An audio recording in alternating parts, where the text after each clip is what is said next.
the most realistic online racing sim ever made. This is iRacing. Detailed laser scan tracks, fully dynamic real-world cars, and over 50 series to choose from. 6 online world championships offering over $100,000 in annual prizes. This is the original esport racing game. This is iRacing.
Welcome back once again, race fans, here to Turn 3 Racing Network. Tonight, Monday night plate racing action for you on tap.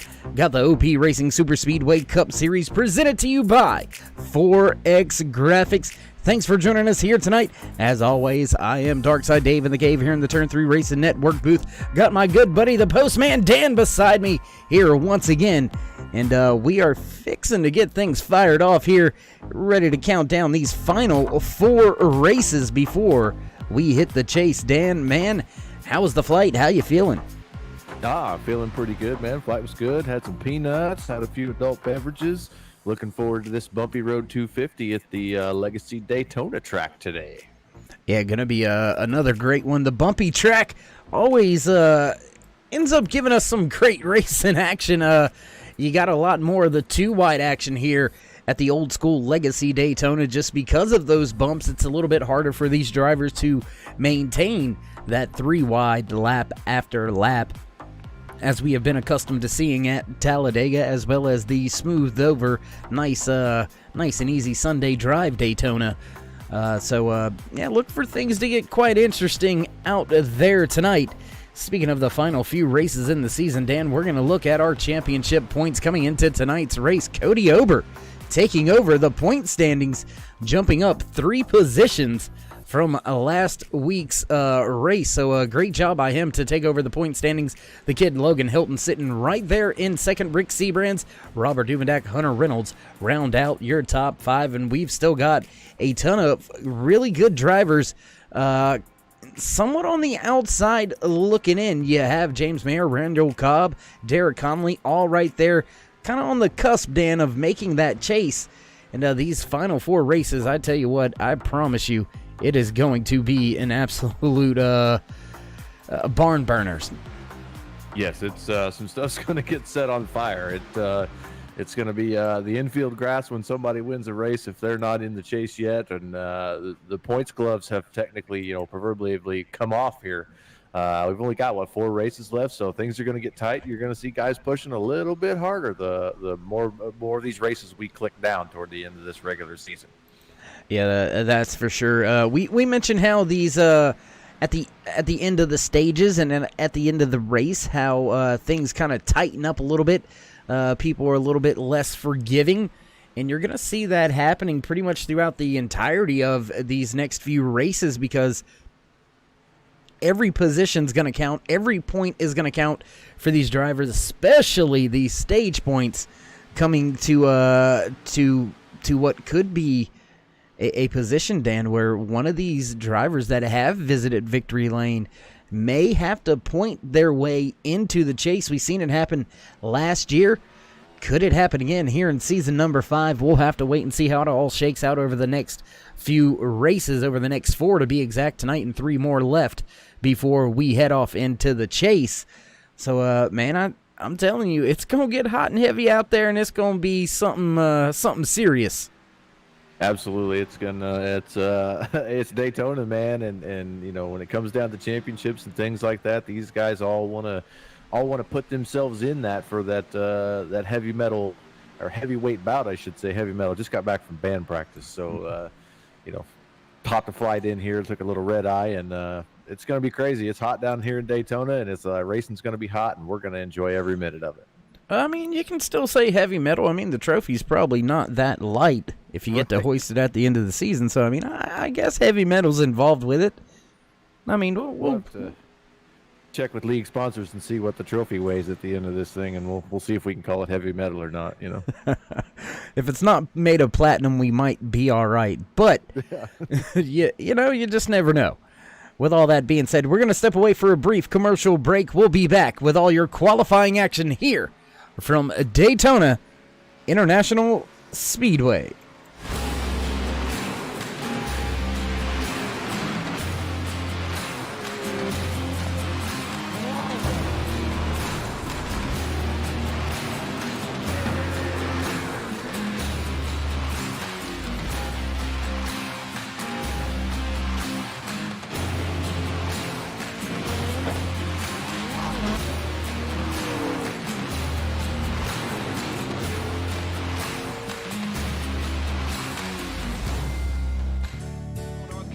Where the field is rolling out for the start of today's 400-lap race on this .625-mile racetrack. Here's the starting lineup.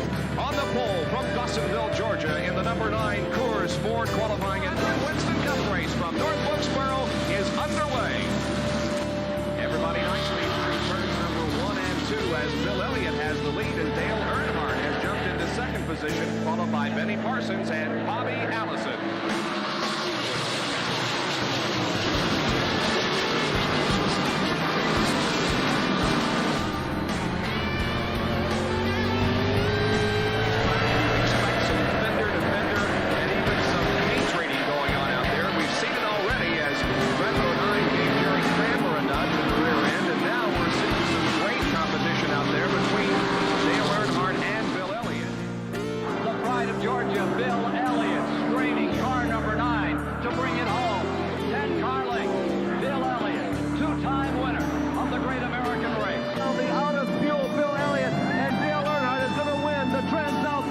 His second win of 1987.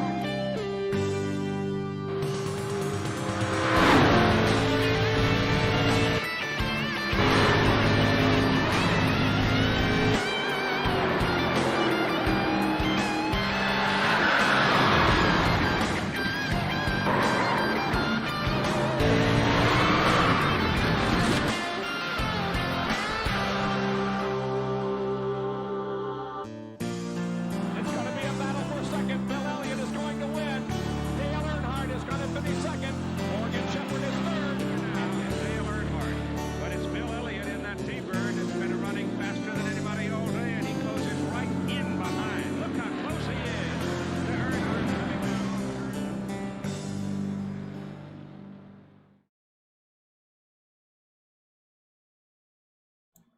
back trackside here at Daytona International Speedway. Qualifying underway here in the Pro OP Racing Super Speedway Cup Series, presented to you by 4X Graphics. Tell you what, looks like the 40 of Anthony English is already out there on track. We'll jump down trackside with him as he's on his, I believe this is his first time lap, just crossed the line to begin his first time lap. Nobody putting in a time lap as of yet, but it is still very, very early here in qualifying. Yes, very, very early. I'm rolling around with Rick Seabrans here on my little teleprompter, Dave. I expect some good numbers out of the veteran number 4 machine this evening. Got a couple other guys I was watching during happy hour. The 28 of Derek Conley and the 2600 Reynolds were doing some tandem draft practice, it looked like. So we may see a little bit of difference here, but English is definitely looking solid. Getting that 40 machine wound up around the top side, and going to send himself on the flyer here as soon as he crosses the stripe. Yeah, and there's actually quite a few drivers out there on track right now. Rick Seabrand sitting on top of the speed charts. Anthony English going to slot in the second spot. Cody Ober going to take over that top of the speed charts right now. David Booth rounding out the top 5. Doug Rice, Hunter Reynolds, Alex Green, Randall Cobb, James Mayer, Travis Elliott, Mark Vega. Man, there is a ton of drivers. Logan Helton, the kid, out there on his opening laps here in qualifying as well. So the track, a very, very busy place. Yep, absolutely. These guys want to get done and get their laps in. And, you know, the track temperature's pretty high right now. So I'm surprised I didn't see a couple guys wait for a degree or two, maybe get a couple hundredths off their time there. But 100-degree track temperature right now, Dave, and that's pretty standard for an afternoon race here at Daytona. Yeah, it can be pretty hot down there in Florida in the middle of the afternoon. That is for sure. Gets muggy as all get out, especially after a brief little rain shower. As Anthony English goes top of the speed charts, quick time 48:23 right now. Tell you what, let's jump out there now with the 62 of Les Levy. As Les is actually leaving pit road. We'll see if anybody is out there on their flying lap. Looks like the 15 of Alex Green right up next to that outside wall, so that will tell us he is on his first time lap, trying to get all the RPM and speed out of the machine that he can. Yeah, that's something we've seen time after time during our qualifying sessions is those guys getting those NASCAR cars wound up on the outside of the speedway. Carrying that momentum through the corner is very, very important on these super speedways. And keeping that car wound up through the corner down to the yellow line, the easiest way to do that is to bring it in from the top side on your warm-up lap, and especially coming off the exit of turn 4 coming through the tri-oval. Keeping that momentum up 1 or 2 miles an hour could equal the difference between dead last and quick time here. That is absolutely for sure. As you see right now, Logan Helton and Alex Green both sitting at the bottom of the speed charts on their first time lap, but watch the jump that these drivers get on their second time lap. Maybe Alex Green not quite as much, or maybe avoiding the bumps is actually the fast way around this old bumpy Daytona. Yes, this track is crazy. That inside line is definitely weathered and bumpy, and reminds me of kind of a bag of potatoes, if you will. That these wheels are shaking all over the place. The car's going everywhere. The rear end stepping out. The nose is diving down. These things are a handful to drive around this super speedway. And Alex Green only jumping to 15th on the speed charts. Excuse me. That is quite surprising. We'll jump out there now with driver of the 84 machine, Aspen Belvin, out of Vapid Yeet Racing. He's going to be crossing the line to start his first time lap here in this 10-minute qualifying session. Halfway through this qualifying session, Dan, and we've got at least 20 drivers with their time laps, only missing maybe about 10 out there so far. Yeah, that's good. It's a little bit different than what we've seen the last couple of weeks. With guys kind of waiting to get in on the last part of the qualifying session with only a few seconds to spare, if you will. But yeah, definitely 20 guys out there have already marked their time down. We're still waiting on the 53 of Dave Hunt for his warm-up lap. Like you said, Aspen Belvin. I expect some good things out of Aspen in the next, if not this race, the next couple of races. He's been pretty hungry the last couple weeks. Yeah, Aspen has had some really good runs going. Unfortunately, they just haven't been really turning out or ending the way that he would have liked them to. Aspen sitting about, I believe, in the 15th spot in the point standings. So not a bad season for Aspen so far, just not quite the finishes that he, deserves. Exactly. Yeah, he definitely has had a little bit of misfortune hit that 84 machine over the course of this season. He's just right on the bubble there. So, he's going to be up on the wheel, get them elbows up and mashing that thing to the floor, trying to get it to the front and get as many position points as he can. And I expect to see him, if not in victory lane, pick himself up a couple stage wins here before the end of this regular season.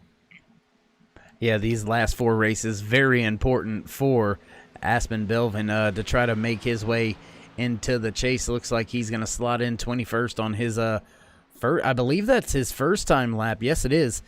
So he's still got one more lap out there to try to knock off Anthony English. Nobody being able to beat that 48-23. David Booth did tie it, but he could not beat it. David Overstreet out there in the 0-2 on his qualifying attempt. David Hunt on his second time lap. So 3 drivers out there. Aspen Belvin coming off of turn number 4 back to the stripe. We'll see how much he can improve. He's got quite a bit to pick up if he's going to dethrone Anthony English at the top. Yeah, it's tough to find speed in this place. It's very easy to overdrive the car in the corner. Especially with these bumps. Being smooth on the wheel is something that I have learned.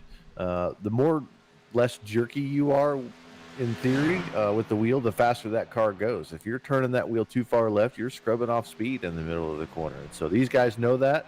And but unfortunately, sometimes when you're trying to squeeze that extra half a mile an hour out of the car, it can cost you quite a bit of time. And we'll jump out there now with David Overstreet, the 0-2, as he's on his second time lap. There you see him hugging that yellow line car, bouncing all over the place through the center of 1 and 2. Heading down the back stretch now, almost into turn number 3. Can he keep the momentum up and the drive up and improve that 21st position on his first time lap? He's the only one left out there that can take over that top spot. I don't believe anybody's going to be able to hit the track and get their laps in time to dethrone that 40 of Anthony English. So right here you have it. Can Overstreet get the job done? Where's he going to shake out? Crossing the stripe that time by. Let's see where he goes. Improves his speed, but not on the pylon. So with that being said, looks like qualifying going to wrap up for us here from Daytona International Speedway. Well, we'll take ourselves a brief little commercial break, head down trackside for your national anthem. Ladies and gentlemen, don't go anywhere. We'll be right back.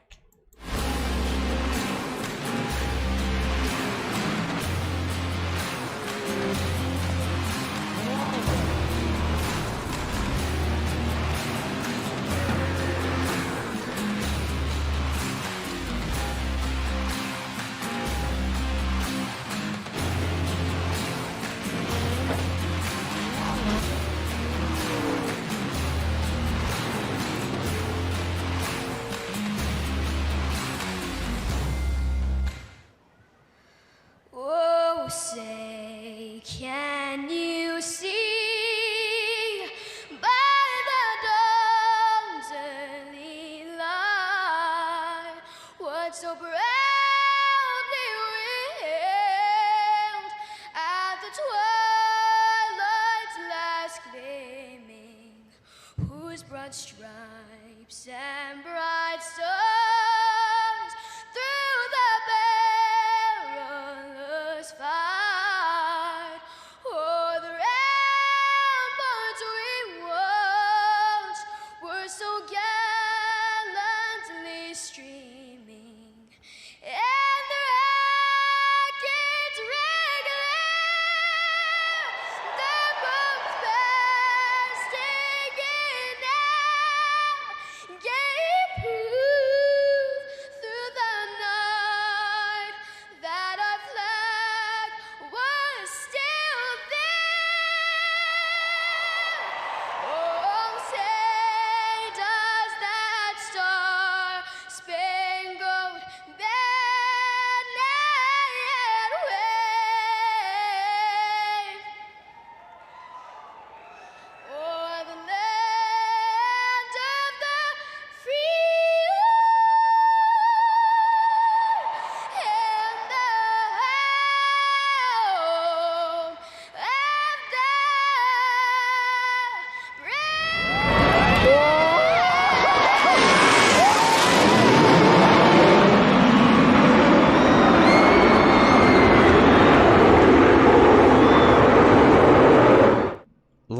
the sound of those jet engines flying over, that means it's race time. Race fans here in Daytona International Speedway here for the OP Racing Super Speedway Cup Series presented to you by 4X Graphics. Drivers getting in their car, hitting the starting grid.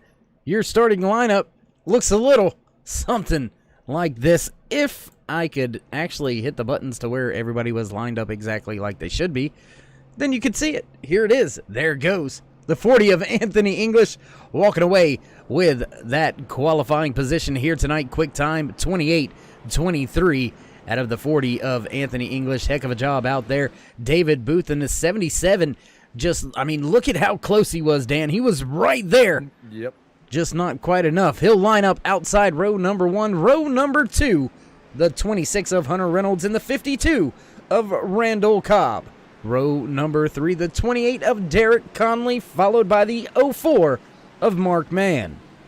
Row number 4, the 7 of Josh Milam, followed by the 82 of Daniel Harrington. Row number 5, the 53 of Dave Hunt, and rounding out your top 10, the 63 of Logan Helton. Just missing the top 10 in the 11th position inside of row number 6, the 4 of Rick Seabrans. To his outside, the 8 of Cody Ober. Row number 7, the 91 of Irving Williams. To his outside, the 35 of Doug Rice. Row number 8, the 62 of Les Levy. To his outside, the 10 of Robert Duvendak. Row number 9, the 51 of Travis Elliott and the Wee Mac Machine. To his outside, 95 of James Meyer. Row number 10, the 24 of Will Weber and the 15 of Alex Green. Row number 11, the 02 of David Overstreet and the 18 of Mark Vega. Row number 12, the 84 of Aspen Belvin, followed by the 50 of Sean McCarrick. Daniel Holloway, Sean Stevens in row 13. Row 14, Chase Berry and Jamie Jessup. Row 15, and rounding out the field here tonight, the 6 of Dustin Barber and the 17 of Jimmy Reynolds. Chevy Pace truck down and away. Green flag flies for the first time here tonight.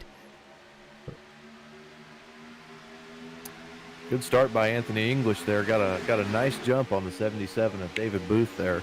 Just bringing that thing into turn 1 and got the 26 Hunter Reynolds pushing right along with FSR teammate, the 28 of Derek Conley right behind him in that third spot inside row. Yeah, that inside lane got going. They shot out of a cannon. The top 4 cars now clear of that outside lane. So David Booth just not getting going on this on the start of the race here. And that outside lane is falling to the wayside. Cody Ober now bailing out. He's going to head down to the bottom of the track, fall in line with this long train of cars. Yeah, this is crazy. We haven't seen a start like this all season, to where just the 4, 5, 6 cars up front just run away. Usually for the first couple 3 laps, until people settled in, that front row usually stays right about side by side or within a tire length of each other. But the 40 of Anthony English is just hauling this inside lane all the way around this track. Yeah, and I think some of it has to do with some of these drivers just knowing how bumpy and how treacherous it can be out there. It looks like a lot of the drivers just electing to go ahead, get single file very early.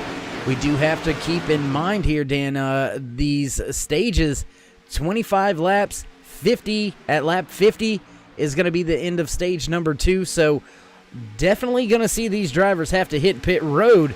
So maybe they're going ahead and lining up, getting this green flag pit stop out of the way, and then going to try to see if they can't mix it up, as it looks like the entire field, maybe 1 or 2 cars out there on the outside all by themselves. Yeah, these guys on the outside there are going to have to get tucked in behind someone, or they're going to get hung out to dry. I believe that is that the 5 of Chase Berry back there that's on the outside by himself? If there's a car on the outside by himself, I can pretty much assure you it probably is that 5 of Chase Berry. We'll take a look, as no, it looks like Chase having some connection issues. He's actually down running on the apron. I'm not quite sure who that is. up there running just behind Cody Ober. That's Logan Helton all by himself. That's Logan Helton. Yeah, that's kind of odd. He's rocking a new paint scheme this week. I didn't know who that was. So. Yeah, that caught me off guard as well. I was like, who is it? I am not sure. I saw some bright green there kind of in the shadows, and I was like, that's got to be the 5 of Chase Berry. It has to be. Running the high side, yellow-looking car. It's got to be him. Well, it just sounds like it's right up right up Chase's alley, out there on the outside, making it work all alone. We've seen him do it before. So, I mean, hey, fits the trend, you know what I mean? Yep. If it's a pig, it's a pig, I mean, looks like a pig, probably a pig. Meanwhile, back at the front of the field, nothing really happening, nothing really going on. All these drivers single file right now, content with just drafting here before the green flag pit cycles begin. And I would expect to see them happen here in the next lap or two, as we've seen that trend happen time and time over, Dan, where as soon as that fuel window opens up, you'll see these drivers hit pit road. There goes the hard left-hand turn by Anthony English. He's followed by Rick Seabrands and a load of other drivers as Hunter Reynolds now takes over the lead. He's got Derek Connolly, Josh Milam, Randall Cobb, and Dave Hunt right behind him. Yeah, we've seen a lot of fresh names that we've kind of mentioned first part of the season that we really didn't mention a whole lot. The 91 of Ernie Williams is back there running in the 6th position right now. The 53 of Dave Hunt. He's had a solid 3 or 4 weekends here, or 3 or 4 Mondays here in a row. So he's hungry as well. We mentioned some hungry drivers that want to get themselves locked in. Dave's sitting 10th in points right now, so he's relatively comfortable. But a couple races that he has had within his grasp. 2 weeks ago, I believe he finished on the podium, and he just wants that. He wants that win. I mean, this is plain and simple. As the rest of the field becomes the pit road. Ooh, my goodness, that was close. That was a ton of drivers. That was close to 16 drivers on the pit road that time. First time we did have 10 drivers on the pit road. So just in a matter of 2 stops, we've had pretty much the entire field except for 3 drivers hit pit road. So 27 drivers split up into 2 different pit stops. That is amazing. And amazingly, none of them catching any incident points, none of them with any speeding penalties. I mean, that was a heck of a job by pretty much the entire field, Dan. I mean, that is spot on, just well done.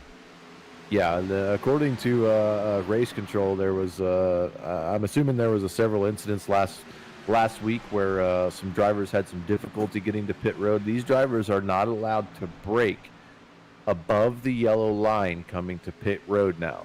So basically, they're under full power until they clear that yellow line coming to the commit line for the pit entrance. So that obviously was a nice call from race control. So shout out to those guys, because we just saw 2 10-plus turns to pit road with no incidents at all. So a little bit better than last week. Good job, race control, for that rule change there. Yeah, that was a good call all around there. Looks like we do have a driver or 2 heading back down pit road for a penalty. Looks like Sean Stevens heading back down pit road in the 27 machine. Looks like he's got a speeding on pit road penalty that he's going to have to serve. And looks like that's pretty much the only one, Dan. So just 1 speeding penalty out of 27 cars. That's a heck of a job by the entire field. But I'm a little concerned right now. Looking at the front of the field here, Mark Vega, Sean McCarrick, Jamie Jessup, it's just a 3-car little pack here. I'm not sure they're going to be able to keep the rest of the field behind them, because Josh Milam, he is less than 30 seconds behind your race leaders. And Dan, it's taken these drivers about anywhere from 30 and a half to about 32 seconds to get on and off of pit road. Yeah, it's also about 45 seconds around this racetrack. So these guys are probably kind of shaking their head, kind of a little confusion going on here. But, with bonus points on the line, Mark Vega is leading this little 3-car thing here. So this is just all part of the strategy. They're probably counting on a late race thing to put themselves kind of mid-pack for a stage win here. And I mean, without a caution, Dan, they're not going to be able to stretch this thing 25 laps. They're just not going to be able to do it. And at this point in time, I think these three drivers may be fighting a losing battle because they have given up about 2.5 seconds so far, as there is just a massive pack. 2 lanes now being headed up by Josh Milam and Hunter Reynolds, and they're going to continue to click off the distance between themselves and that front 3 pack, Dan. So I don't. Oh, contact! Cody Ober into the wall. Oh my goodness! Wow, and that changes a lot of things, Dan. Yeah, I'm like the Rain Man of cautions. That was absolutely wow. Let's take a look back here on the replay, see what we can see here. There you see a little bit of a bump. McCarrick goes down to, oh my goodness, he almost cleared the catch fence. Wow. Wow, that was Randall Cobb actually that went up and over like that. Oh my goodness. Let's take one more look at this. It gets a little bit of a bump down into Cody Ober, up into the wall and almost over it, flipping, spinning, somersaulting. Oh my goodness. Woo. Looks that was like very reminiscent of Kyle Larson. I can't remember what racetrack that was at. It may have been to Daytona, somewhere in the late teens, where he took that 32 machine. That was actually in a nationwide race where he had that 32 machine and coming to the start-finish line, took a pretty violent accident and got the catch fence. So hopefully, I believe you said that was 52 of Cobb. Hopefully he's okay. Yeah, that is woo. Wow. That's really tough for a lot of these drivers. There you see Cody Ober. He's trying to get that 8 machine back to pit road without having to pit. Unfortunately, he's already going to be shown 1 lap down. Multiple drivers being shown down a lap as of right now. So tough break for a lot of guys involved in that one, because that is a fast repair material without a shadow of a doubt. Absolutely. He's obviously having some engine trouble. He's out for a Sunday drive around Daytona on the east coast of Florida here. And it's unfortunate for him because he took over the points lead from last week, residing over Logan Helton and Rick Seabrans right now. And, that is not what he wanted to happen to him at all. So he's going to unfortunately have to use that fast repair and try to salvage as many points from this event as he possibly can. Yeah, and I figured this would change things up a little bit. A few of the drivers at the front of the field electing come back down pit road, but a lot of them electing to stay out with that 1 stop that they completed under green flag conditions already. So unfortunately for Mark Vega and Jamie Jessup, it didn't quite pan out the way they wanted to. They still had that caution flag, so it allowed them to catch up on the fuel aspect of things. And Vega going to restart just outside of the top 10, so not that bad of a swing. Yeah, I mentioned earlier about, the gap to that lead pack of cars, and there you see it. It's about, 27, 30 seconds or so. If a caution comes out, you're okay. And if you go ahead and pit, you've actually got about 1 minute and 25 seconds. And under caution, it takes about a minute and 5 seconds for these guys to get around the track under caution. So, like I said, these guys come out on the lead lap and about worked out just fine for them. That it did. Going to take a brief moment here under caution to kind of pull one out of my own hat here. I want to go down trackside here, take a look at the driver of that 4 machine. Oh, yes. Mm-hmm. Mark, man, in the back, the blue car. Going to take a moment here to just say our thoughts and prayers here in Henderson County, Buncombe County, and Haywood County in western North Carolina go out to the Hendricks family. Ryan Hendricks, sheriff here in Henderson County, unfortunately lost his life on duty about a week ago. So we want to keep that family in our thoughts and prayers. And shout out to you, Mark, for driving that car. And appreciate the guys letting us do that there for just a brief moment. We'll get set now to go back. Green flag racing this time by field. Going to be led back to the green flag by Josh Milam. He'll have the 26 of Hunter Reynolds just to his outside. Yeah, Josh is definitely going to look for a good restart here and get out front. I got about 9 laps or so, 10 laps or so when we take the green flag at the end of this stage. So these guys should be good on fuel. So Josh is definitely going to look to get a good restart and get out in front of this inside line by a couple car lengths here, just to give himself a little bit of cushion, because obviously, as we've seen in the past, passing is at a premium here at this Daytona bumpy road legacy track.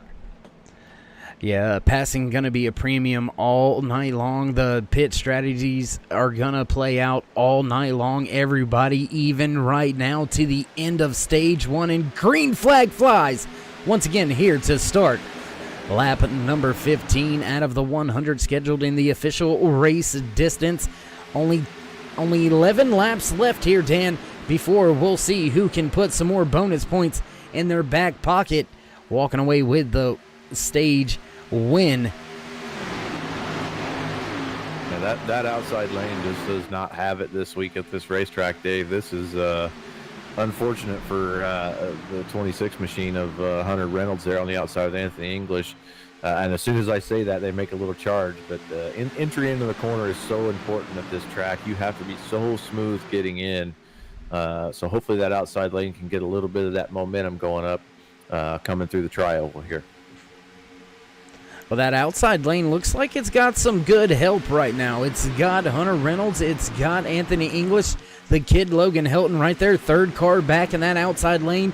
And we seen it just before that caution happened. That outside lane can pull up there even with the first car on the inside lane. Just before that caution, we were side by side for about 6 or 7 rows deep.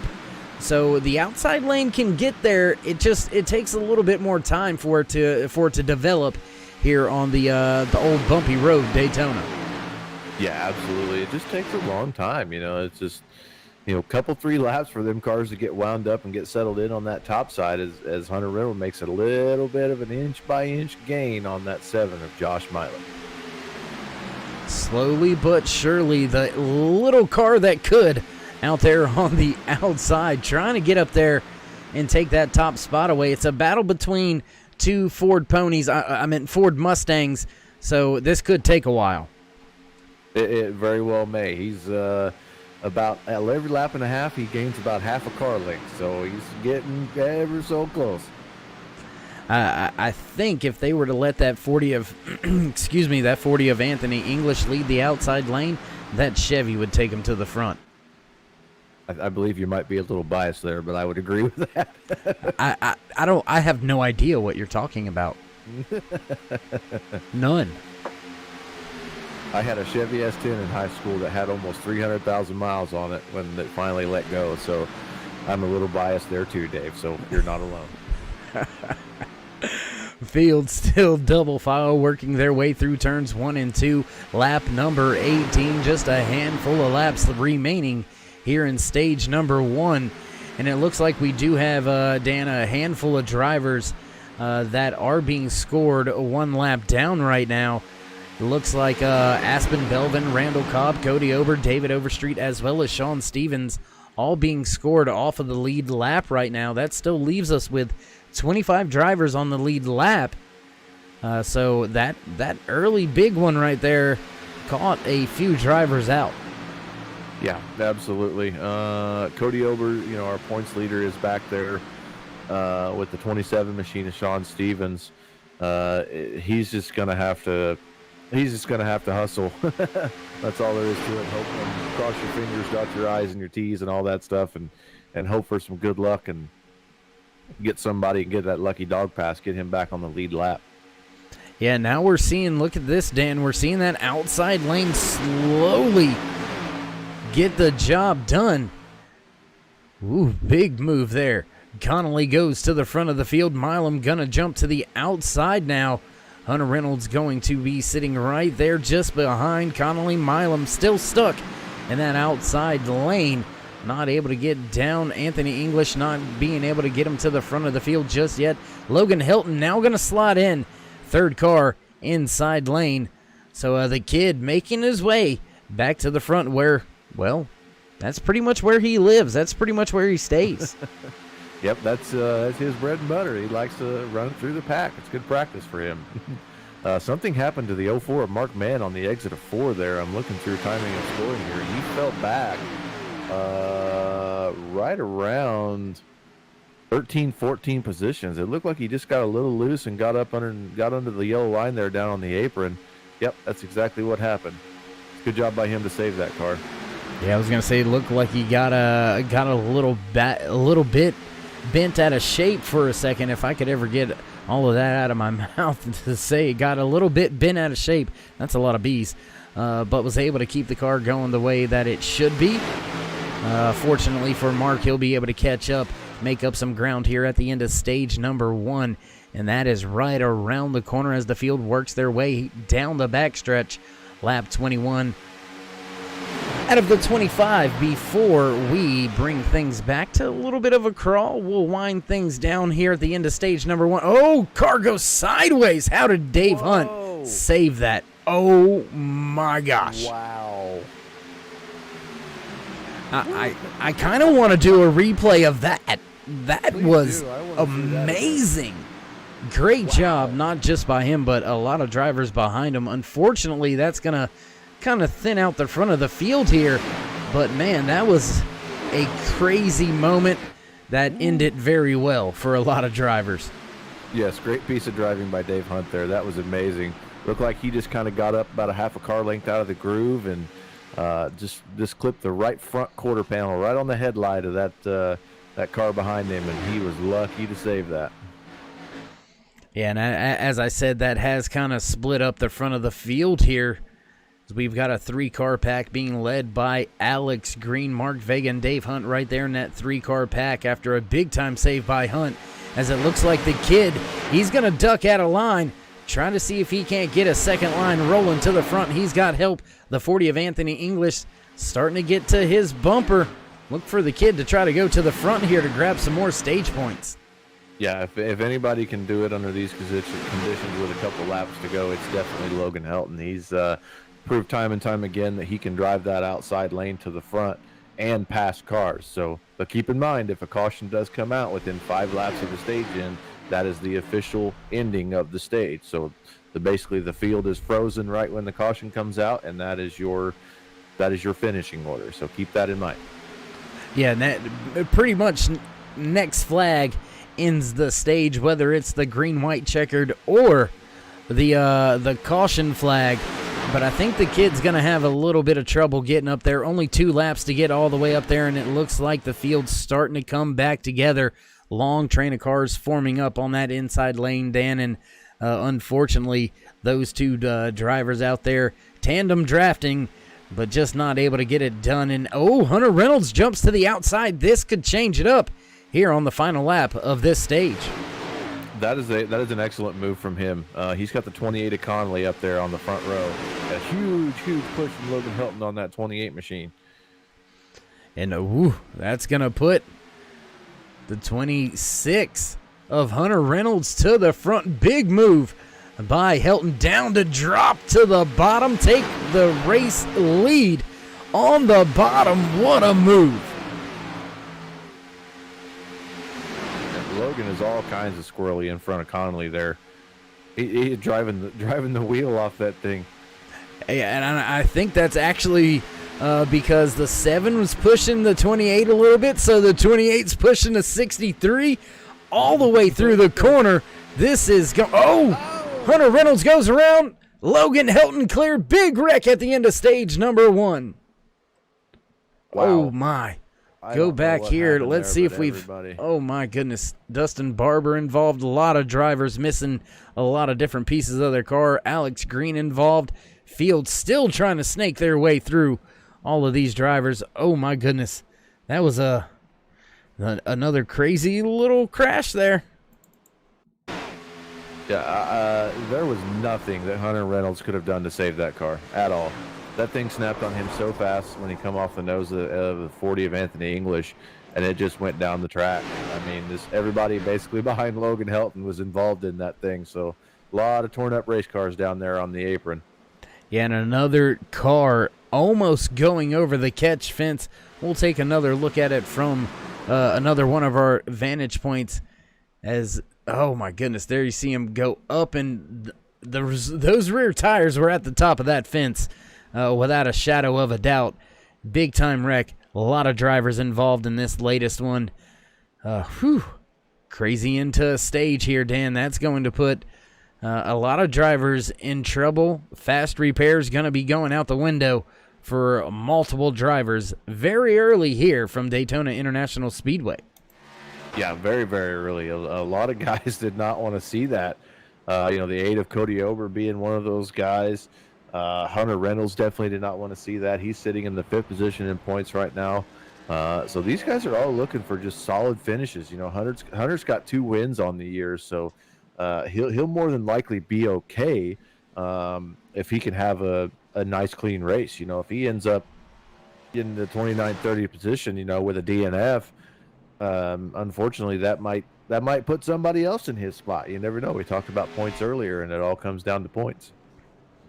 Yeah, and I mean, without a shadow of a doubt right there, Logan Hilton's going to gain those points. As you said, everybody that was right there in the pack pretty much was involved with that except for Logan Hilton.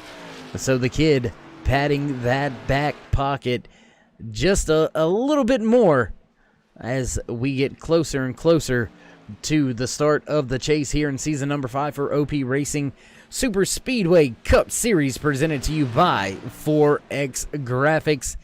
The kid hitting pit road, gonna line up for this latest restart a little bit further back through the field, somewhere right around the 7th position. There you see him coming off of pit road, rejoining the track, and he's gonna have quite a little points lead, I think, when this thing resets for the chase, Dan, because he has got a ton of bonus points.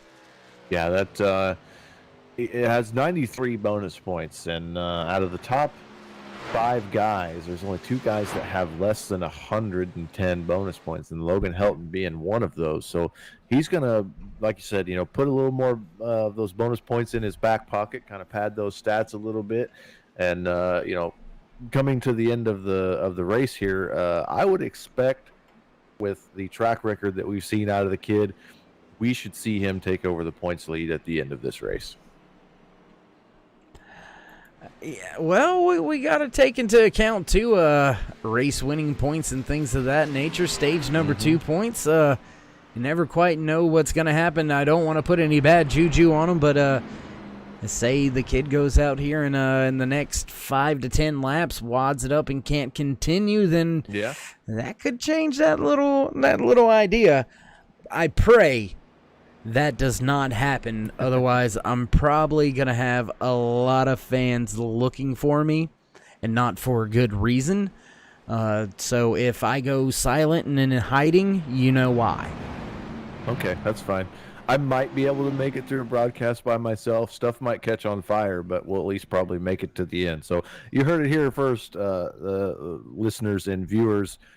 If Dave disappears, it was his fault, even though I said it. Yeah. I don't know. It's somehow, some way, but, anyway. One for the team. Team player. I don't know. I'm that kind of, I'm a nice guy like that. Yeah. I do appreciate you being in here with the broadcast booth with me. This is my first season with Turn 3 Racing Network, and this has been a blast. I've learned a lot. I've done a lot, and this is by far one of the coolest things I've ever done on the iRacing platform. If you would like to drive one of these race cars, you too can go to iRacing.com, sign up for a membership, get yourself a wheel and pedals or a controller if you want. And but like I said, Dave, I just appreciate you guys inviting me on, and take us to green here. The Chevy pace truck down on pit road. Sean McCarrick hits the gas. Green flag flies once again. James Mayer in the 95 just to his outside. He's got help from Dustin Barber. Alex Green involved in an earlier incident, able to fix the car. Now he lines up right there behind your race leader. Second car inside lane, pushing that 50 machine of Sean McCarrick. I always see the 15 of Alex Green's car there, and I just want to go to the gas station real fast and grab a pack of Big Red gum. Every time I see that race car, and I don't even like cinnamon. I've got nothing. Every time I see, I know it's Advanced Auto Parts on the side of that race car, but every time I see it, I just want to go get a pack of Big Red gum. Maybe I'll put that on my next race car.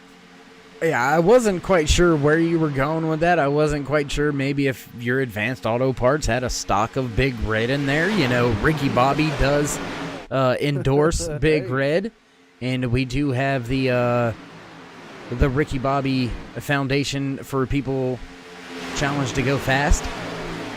True. Yep. Represented in the field. So I didn't know if maybe, hey, there was a tie-in there. Not quite sure how things work in your town, but hey. Hey, you know, it works out. Dustin Barber has taken over the race lead from the 95 of James Meyer from the outside lane, Dave, but he did have a good little shove there from the 63 of Logan Helton as the 50 of Sean McCarrick. I think that's Sean McCarrick there. No, yeah, Sean McCarrick gets a little loose there coming through the tri-oval and saves the car once again. Yeah, and it looks like the drivers are able to get a big shove from that outside lane and make it work for one car. But as we're accustomed to seeing, like at Talladega, where that outside lane can push multiple cars to kind of leapfrog each other to the front of the field, just not happening here tonight at the old bumpy road Daytona. Not sure if it's just drivers not quite ready to go, or if the racing surface is just that slick out here tonight, as track temperature was very high when we started today's race. 100-degree track temperature, not quite sure where it's at right now. There you go. Right now, looks like it's cooled off, Dan. So the grip should slowly be coming to these drivers. Yeah, the cooler the track, the grippier these cars are. Sean McCarrick has taken over the command of the race lead on the outside lane again. Here we said that outside lane early on in the race was not doing very well. So, but you alluded to the way these cars handle. If you take the 15 of Alex Green and you put him in the 50 of Sean McCarrick's car, I bet you that with these setups the way they are, these cars are all different from driver to driver. Had a moment there with our top five there. They got a little squirrely.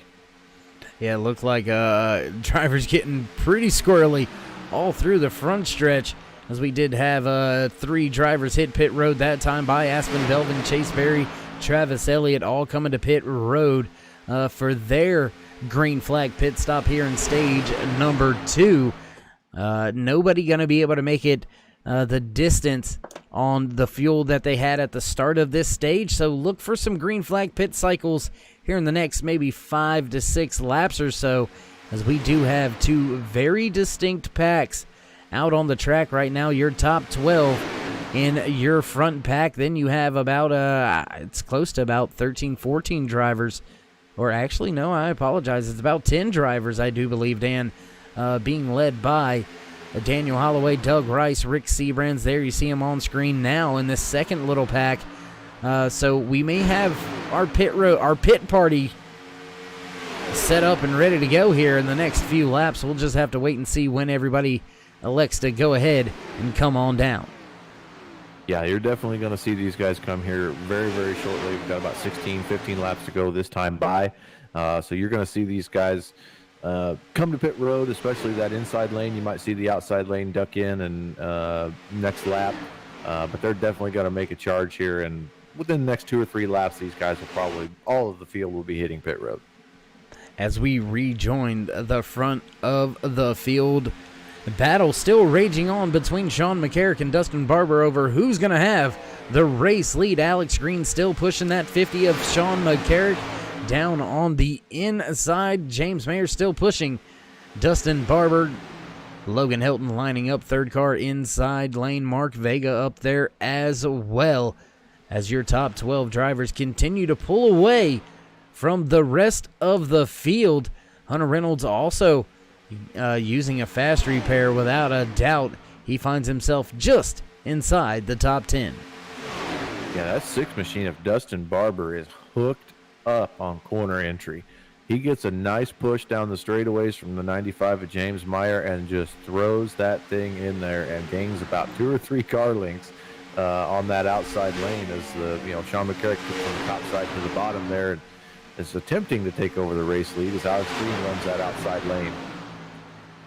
Yeah, and McCarrick dropping down to that bottom, and that's going to leave Alex Green up there just in front of Mark Vega. Can Vega push Green to the front? He's got some help. There's 4 cars in that outside lane. Can Josh Milam get up there and help Derek Conley push Alex Green to the front? We'll have to wait and see if those 4 cars can make their way around Sean McCarrick, because Dustin Barber and Sean McCarrick, man, they have been on it since this restart. Yeah, they have been very, very solid up front. Those two, and the 90, you can't forget the 95 James Meyer back there either. Just the difference in all 3 of those cars, corner entry and corner exit. They're very, very solid and very, very comfortable running that line down there on the bottom. And I tell you what, I want to do something here for our race fans. Gonna go down on board with the driver of that 28 machine, Derek Conley, just to give the fans and the viewers a little feel of what these drivers are seeing and how much these cars really are moving around. Gonna go down now trackside, on board camera inside the cockpit of that 28 of Derek Conley, and I mean, just look at these cars dancing around. Yeah, it's crazy. It's like being on a trampoline in a 200-mile-an-hour windstorm. I mean, it's just working that wheel back and forth, on and off the throttle. These guys aren't lifting very much, but 10, 20% when you're riding behind somebody could take the nose off the front of your car, and next thing you know, you're in the catch fence. Yeah, and you can see the RPM gauge working in this 28 machine being piloted by Derek Conley going into the corner. You can see him lifting. You can see it right there on the digital dashboard, fluctuating, not just a hammer down 86, 8700. He's all the way down there at about 8,000 RPM, so nowhere near the full throttle. Running just the 3rd car in that outside lane. Looks like Alex Green trying to go around and take over the race lead on the bottom, but just not quite able to clear Sean McCarrick just yet. As we go back out to the wide shot here, those 4 drivers in that outside lane still not able to move anywhere really, Dan. Yeah, it's just like I said earlier, passing is going to be at a premium here tonight, just because of the calamity that this track is. The bouncing around, the pure amount of speed. It's just so hard to pass here at the Legacy Daytona track. I mean, there's just nowhere to be that you're safe to make a pass. I mean, you just got to kind of hold on, pull your straps tight, and white knuckle that thing around these corners, and hopefully you'll come out ahead. And finally, after 6 solid laps of trying to get the job done, Alex Green finally makes his way by Sean McCarrick, takes over the race lead, but a big-time push by Derek Conley on Mark Vega. That's going to put, right in front of Alex Green. That checks up the bottom. Oh, my goodness, that could have been really, really big, as McCarrick says, he's going to jump to the outside. Alex Green going to come to pit road. Daniel Harrington following him down to pit road. Those are the only 2 drivers to come to pit road this time by. I'd say that's a good choice by Alex Green there. That probably rattled his cage a little bit, that move from Vega there. So good choice from him to come off the turn 4 and make the dive to pit road there, kind of collect the marbles a little bit and get yourself back in order and go out and make some good laps and make a run toward the end of this stage. Yeah, and there's only 10 laps remaining in this stage, so a driver's getting a little bit more antsy as we wind down to the end of stage number 2. And keep in mind, a lot of these drivers still going to have to make a green flag pit stop. Or will a few of them gamble, Dan? It may be possible if they've been able to save enough in the draft, they maybe be able to stretch this thing. They just might be able to. It'd be really, really close. As we see a lot of cars in the front here go single file, pretty much everybody from Sean McCarrick on back, all the way back to about 20th, 23rd is single file here. So we should see pit stops. I don't think these guys could save enough fuel to make it all the way to the end, Dave. Well, I mean, we've seen some pretty weird things, so I never cross it off the list until it's not possible. Weird things is highlighted in my notebook right here. We've seen some pretty crazy finishes here, whether it be a stage end or the end of the race, and you never quite know how things are going to play out. We've had drivers completely out of gas crossing the finish line, or the start-finish line, I should say, to the end of a stage. We've had a driver finish the race on his roof. So, I mean, anything's possible. Yeah, I'm pretty sure we had a driver here that ran out of gas going into turn 1 after the checkered flag. I don't recall who that was, but it was about week 2 or 3 or maybe even week 4. He pretty much was like, I'm so excited I won that because I ran out of gas going into one. Had to get a push from a teammate to the victory lane. Absolutely. I remember that. And 7 drivers. Oh, contact between 2 drivers and into the inside wall.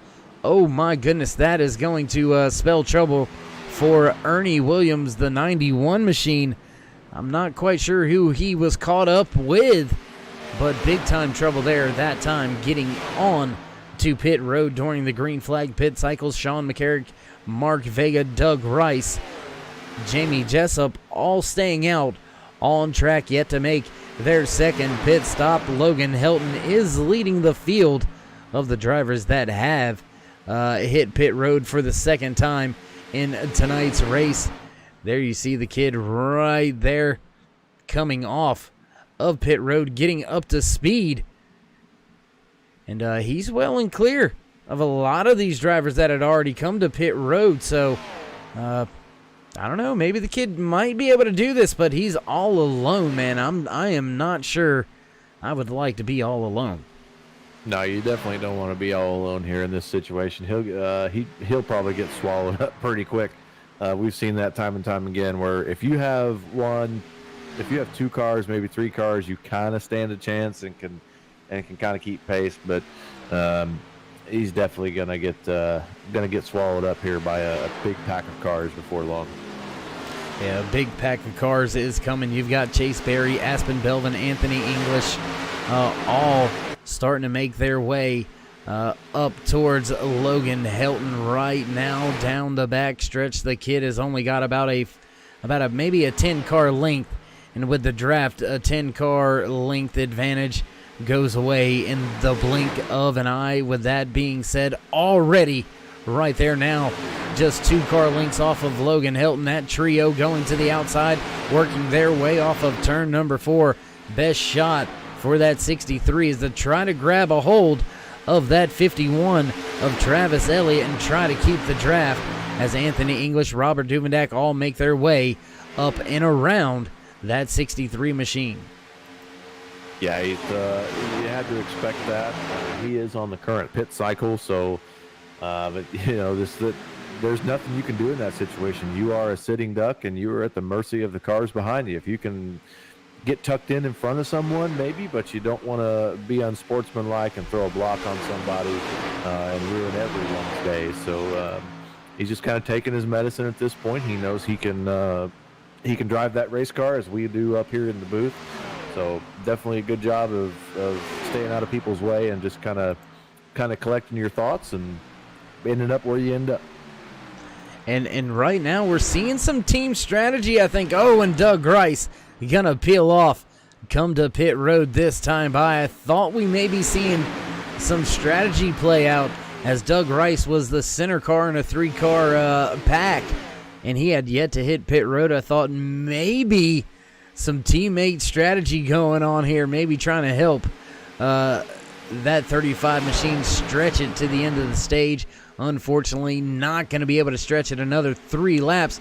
Ooh, big time moment there. Sean McCarrick gets loose, lets the lead pack go on by. Chase Berry, man, what a recovery from stage number 1. Was down 1 lap at a point in time, now leading the race. Yep, on the current pit cycle as well. So fortunate set of events there for him. I love that 5 lime green, that race car he's got there. Yep, Chevy Camaro there. Well, I mean, does it surprise you? No, I mean, it really doesn't. I mean, hey. At the front of the field right now, as far as the timing and scoring is concerned, 2 Chevys at the front of the field. Chase Berry, Anthony English sitting right there in second. Aspen Belvin in a Ford right there in third. They're swapping the position back between himself and that 40 of Anthony English. Travis Elliott, driver of 51, racing himself back onto the lead lap here at the end of stage number 2, and that can be very, very big here. Excuse me, coming to the end of stage number 2. Just 2 laps remaining. If he's able to race his way back onto the lead lap, he's going to be able to pit with the rest of the lead lap cars and not have to start all the way at the tail end if he gets the lucky dog. So a big moment here in tonight's race for the driver of that 51. And he is due for a break. He has just had nothing but a monkey on his back since week 1. I believe he had a podium finish in week 1 or week 2, and ever since those first 2 races, he has just been caught up in somebody else's mess. So he's due for a nice break, and maybe this is his chance to kind of turn that luck around and flip to the golden side of the coin. Well, excuse me, sorry, I apologize there. Chase Berry not having any of it right now. He's keeping that thing wound up at the bottom. Aspen Belvin just behind him, the 63 of Logan Helton. And once again, the kid right there hunting the front at the end of a stage. Big time surge on that outside lane. Can Anthony English somehow push that 51 of Elliott around? Oh, that's going to be close to the end of that one. Oh my goodness, because Elliott did in fact get in front of Chase Berry coming to the line there. So it's going to be a very close battle between Anthony English and Chase Berry on who actually got that stage win. We're going to have to wait this one on out for race control to let us know who got that one. But my goodness, Dan, that was a close one.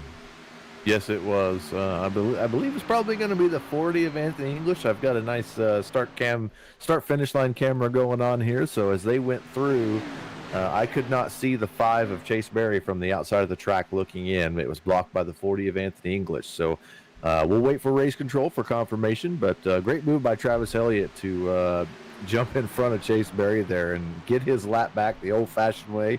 And he will be able to pit with the leaders. And like you said, get himself in some prime position to maybe catch a bit of good luck here. Yeah, that's going to go a long, long way, being able to stay on the same pit strategy and cycle, because there's a lot of drivers, Dan, that are caught off guard right now. Derek Conley, Sean McCarrick, Ernie Williams, Jimmy Reynolds, Mark Mann, Jamie Jessup, Randall Cobb, Dustin Barber, Sean Stevens, all drivers being scored 1 lap down. And they're gonna have to take a wave around at some point in time if they're gonna want to get back in this thing. But while we find ourselves under caution, we're gonna step away for just a brief commercial break. Catch our breath during the break. There you go. Pay a few of the bills. Don't go anywhere, ladies and gentlemen. We'll be right back.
back track side here at Daytona International Speedway for OP Racing Super Speedway Cup Series, presented to you by 4X Graphics.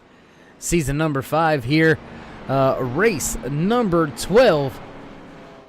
And man, Dan, this season slowly creeping up on us to the end of the regular season tonight, and 3 more races remain to see who will battle it out in round number 1 for their chance to walk away as a champion in the Premier Series here for the OP Racing Super Speedway Cup Series. This is where the big boys play. Monday night, this is where you want to be. OP Racing does have a few feeder series that you can get yourself into. You prove yourself, you move up through the ranks, get up here, shine on a Monday night. This is where the big dogs, where the big boys play. Logan Helton, rookie last season, and you can see he does not play when it comes to racing. He is always hunting the front, and you see him right here getting ready to restart the race here for our final stage of the night. And man, I tell you what, he's going to start right here, and he'll more than likely finish right up here. You're absolutely right. As we come to the green flag here, green flag's in the air. Logan Helton steps on the gas. 84 of Aspen Belvin to his outside. Chase Berry giving him the good old shove. Anthony English kind of falls back a little bit on the start, with the veteran Rick Stevens right back behind him in the 5th position. Diving into turn 1. Logan Helton still in the race lead.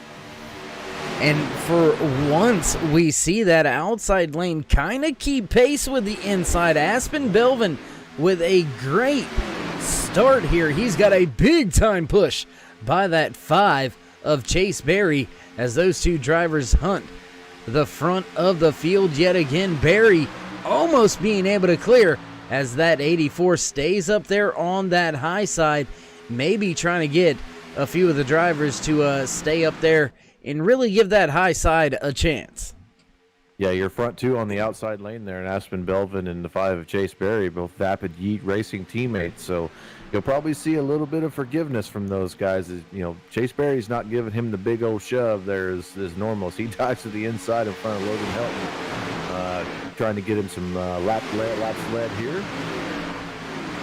And I tell you what, we haven't visited yet here tonight, so why don't we mute the mics, head down trackside for a little bit of the sights and sounds here from Daytona International Speedway. What do you say, Dan? We head down for a little bit of turn it up. One of my favorite parts of the evening. Let's do it.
Man, oh man, tell you what, that is some great action right there. Coming right at you, right through the screen, right up close and personal.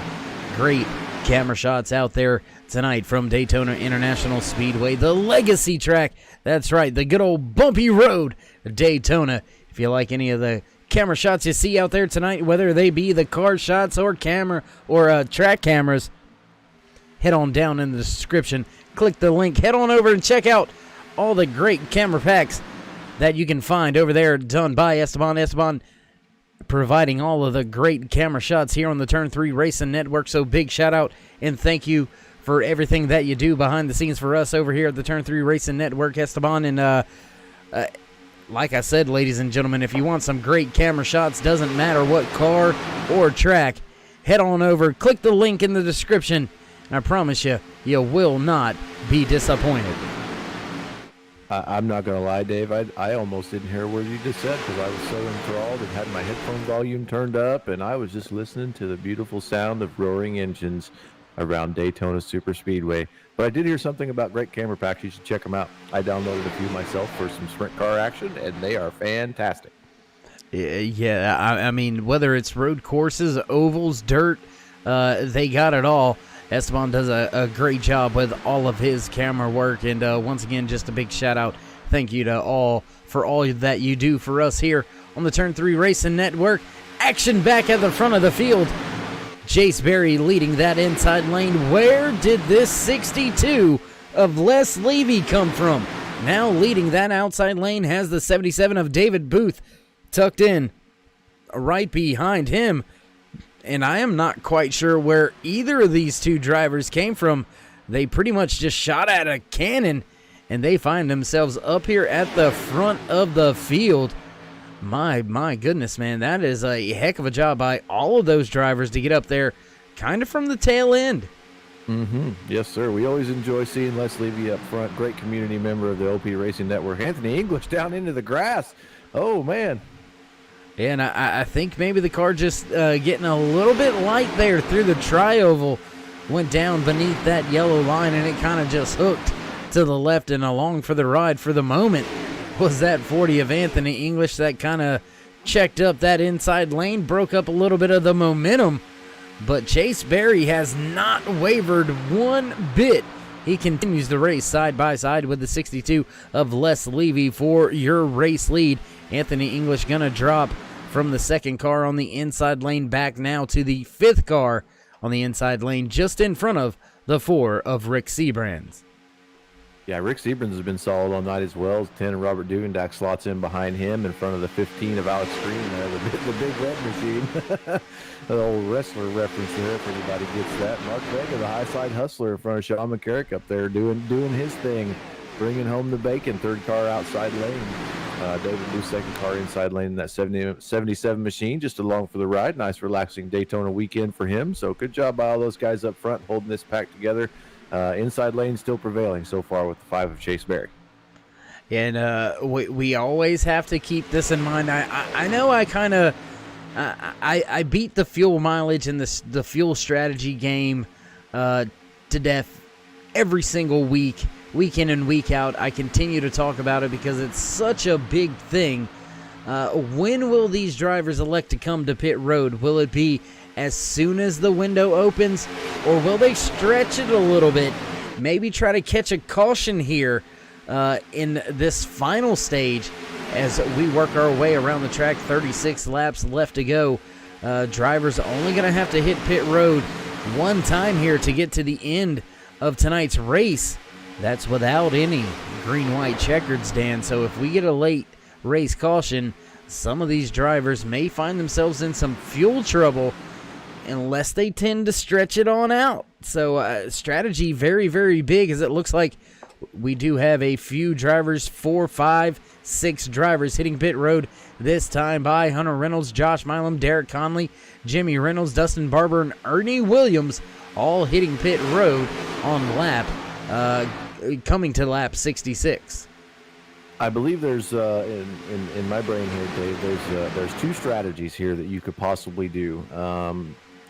You pit early, and burn the fuel load off, leaving your race car a little bit lighter, gaining some speed for the longer runs, or you pit late hoping for a splash and go, again leaving your car late. As we see Chase Berry take a dive to pit road here, he's bringing up the 51 at Travis Elliott. I believe that was the 84 Aspen Belvin, him joining him on pit road. Yeah, the 51 of Travis Elliott, the 52 of Randall Cobb, Chase Berry, and Aspen Belvin all hitting pit road that time by. So we do have some packs here pitting early, but Dan, I kind of like the long run game here on this opening segment here in the final stage. Running out as long as you possibly can. And don't worry about taking the less fuel. Go ahead and fill that thing until it's pouring out, just to kind of cover, if you can, one green-white checkered. After that, then, I mean, hey, I'm no longer employed, so figure it out. I've got nothing from that point. I would tend to go with that strategy as well. The longer these cars run, the more comfortable you get. So I would agree with your statement there. Let that car run basically darn near out of fuel. That gets you further into the race. You top off the tank when you come to pit road, whether it be under green flag or under a late race caution here, and then you're good on fuel, whether there's a green-white checkered or a caution that comes out. Yeah, I think padding your fuel cell for the possibility of the green-white checkered is always a I don't want to say foolproof or fail-safe plan, but I always think it's a smart plan. Definitely the smart plan, probably the lesser of two evils there. And since it is the smart plan, that's why I never do it. I'm just saying. It's amazing the things you can do from the booth and as a crew chief, but when you're behind the wheel, everything changes. Yeah, when you're behind the wheel of one of these things, you not only have to focus on driving the race car, you got one eye on your temperature gauge, being in traffic, worrying about overheating, having to step out of line on an already crazy out of line racetrack, and then you got one eye on the fuel gauge, and it's just calamity at this racetrack. It's why I love coming here. Anything can happen at any time, and fuel strategy, team strategy, pit lane strategy, driving strategy, it all comes into play. But when it comes down to it, you definitely want to be out front running these two lines, because anything can happen anywhere. Obviously the leaders could get together and take out the whole field, but as we've seen in previous bumpy road 250s here, most of the time from about 5th, 6th on back is where the stuff happens. So you definitely want to make your car as fast as possible and be out front and be making the charge toward the front so that you don't get collected in anything that could possibly happen. And man, I want to give a big shout out to a driver that you're probably going to enjoy this one, sitting inside the top 5 right now, driver of the 35 AOD racing machine. That's right, that's that Hoosier Tire purple machine right there, second car inside lane. Man, that 35 is having a great run here in the later stages of tonight's race, as well as the 62, the 77. I mean, there's a lot of drivers, fresh faces. There you go. I can say it. I promise you. Fresh faces at the front of the field here, and Dan, we've got your top 12 all packed up. Well, not anymore, as it looks like 5 of those drivers going to come to pit road. Anthony English, Robert Duvendeck, Rick Seabrans, James Mayer, all to pit road that time by. They did have a lap machine come to pit road with them.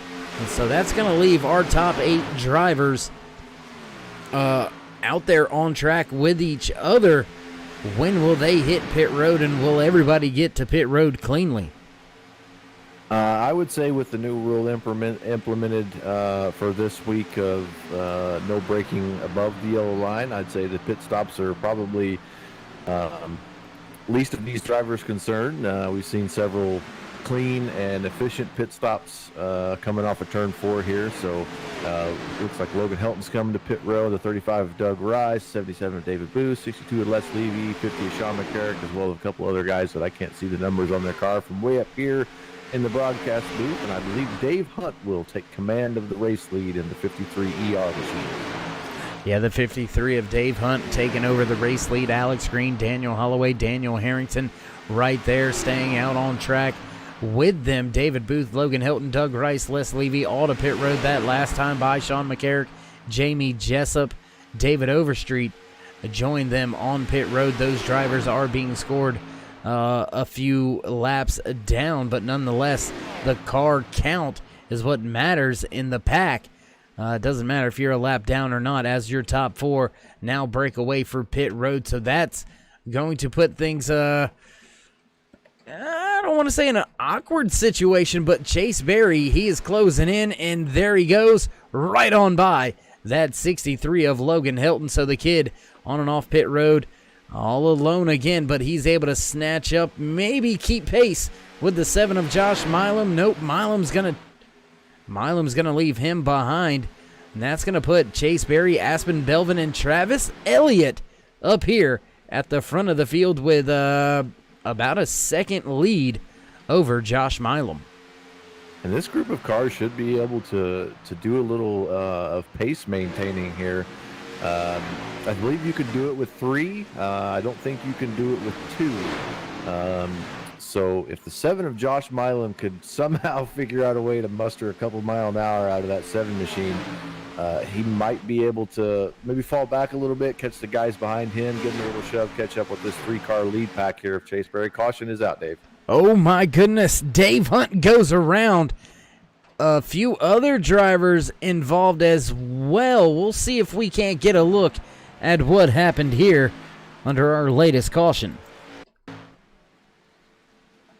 I didn't see what happened there, Dave, but we were just speaking so highly of Dave Hunt and Doug Rice there, and I'm not sure if Doug was even involved in that. My replay queue is all messed up. Could you let us know what happened? Yeah, it actually looks like here, it looks like Alex Green and Dave Hunt coming off of pit road, and it looks like Alex Green got a little bit sideways and began to lose it. And then the 53 began to lose it as well, and it looks like his tires came up on track as he was getting sideways.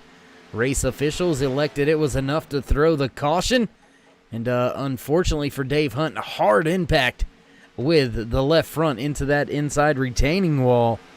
He's able to continue on, but very hard impact. Look for him to be back on to pit road. Yeah, Chase Berry is basically going to be sitting right where he wants to be sitting right now. He's just fresh off of pit road, currently on his 6th pit cycle. So he's 84 Aspen Belvin still going to have to pit one more time.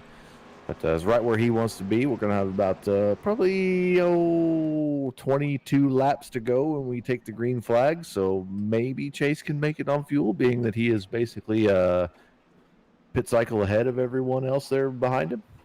Yeah, and I'd top it off. Yep. Yeah, I'd venture to say most of your lead lap cars are more than likely, most definitely, probably gonna come to pit road. And I said all that just so I could cover all the aspects. That way, when a few drivers stay out, like Josh Milam, Derek Conley, and Mark Vega, well, I still covered my end because mostly all of them probably did.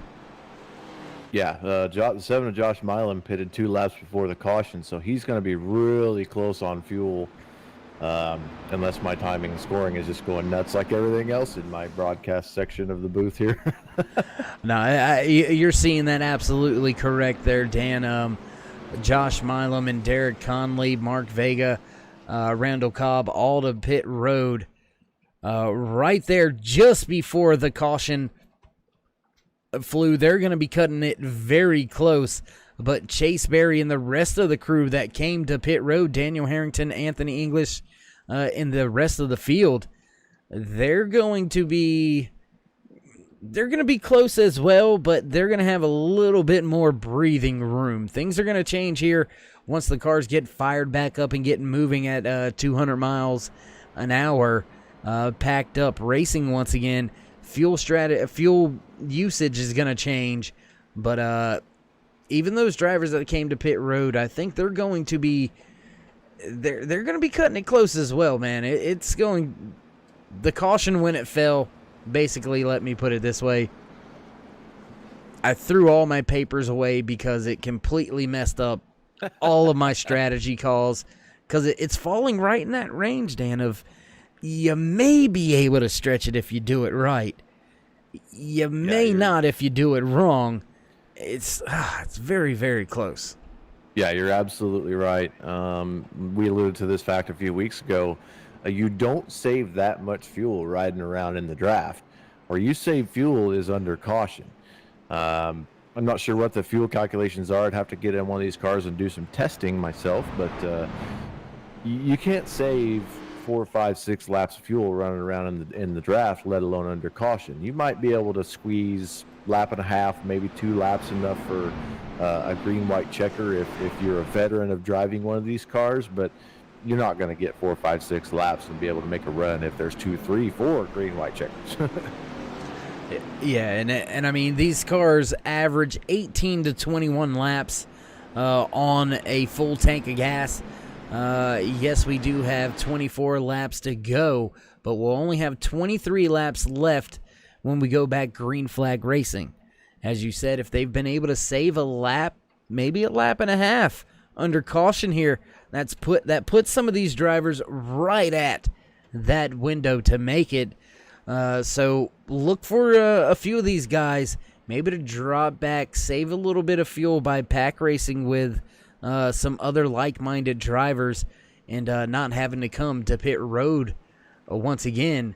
But race trends tell us, Dan, we usually see a caution flag fly with about 7 laps to go.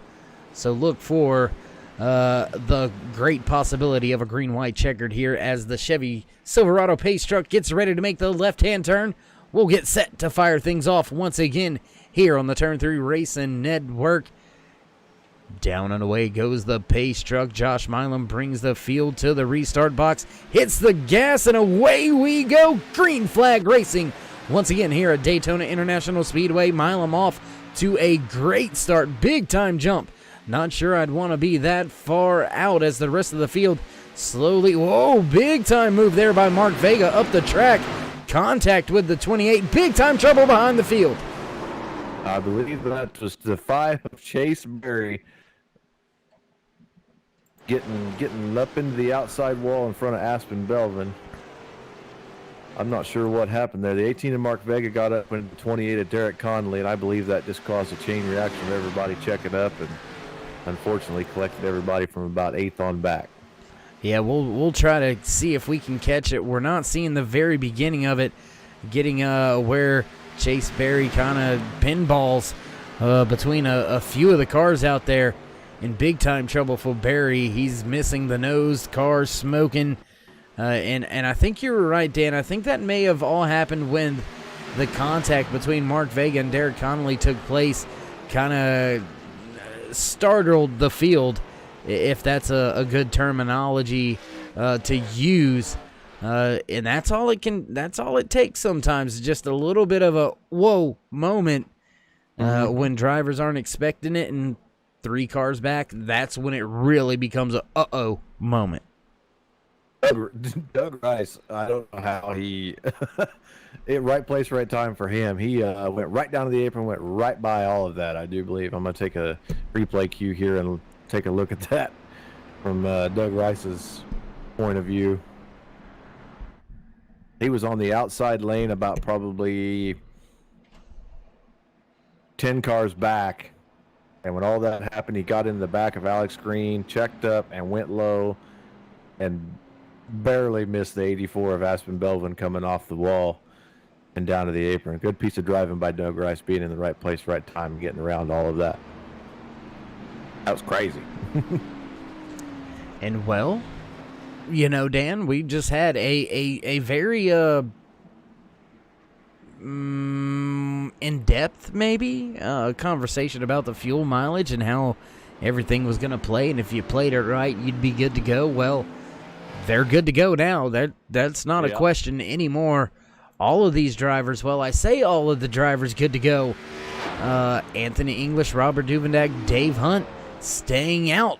This time they came to pit road under the last caution, came to pit road on the one to go to top off the tank. So these drivers and crew chiefs thinking they've got enough to make it to the end of the race. We'll have to see if they do have enough. Josh Milam going to be the first car off of pit road, followed by Travis Elliott, Logan Helton, Rick Seabrands, Randall Cobb, Mark Vega, Derek Conley, and Daniel Holloway. Then Hunter Reynolds makes his way off of pit road. And, man, we have got quite a few drivers down there on pit road caught up in that one. That, unfortunately, looks like it may have ended the night for that 5 of Chase Berry. Yeah, he was caught up in some early stuff, and looks like he used his fast repair, and that's unfortunate for him because he was making a charge toward the front of the points there. He's picked up a position about every race for the last 3 or 4 races. So if it does end his night and they put that car on the trailer, that's very unfortunate for him. Yeah, and I believe that's going to put quite a few drivers behind the pit wall and back into the garage. It looks like Chase Berry, Sean McCarrick, Aspen Belvin, as well as David Booth, all going to be unfortunately pushing their cars behind the pit wall. They're going to continue to work on it, see if they can't come out and grab a spot or two before the end of tonight's race. But all 4 of those drivers with some heavy damage, and unfortunately forced to go behind pit wall to work on their machines. Yeah, it's one of those situations where that was just a racing deal, and it's unfortunate that those guys got to go back to the trailer and take off the fire suit and the helmet and hang it up until next Monday. And that has actually shaken up the field quite a bit. We started with 30 drivers here tonight for race number 12 here at the old bumpy road, Daytona. Oh, big time trouble there back under the pace laps. Oh my goodness, not quite sure what happened there. Ernie Williams looks like he may have had a little bit of an issue under caution here. Not quite sure what happened there. That was a little crazy. Anyways, as we were saying, we started with 30 drivers here tonight. We've still got 16 drivers on the lead lap. We've got about 22 drivers still out there on track.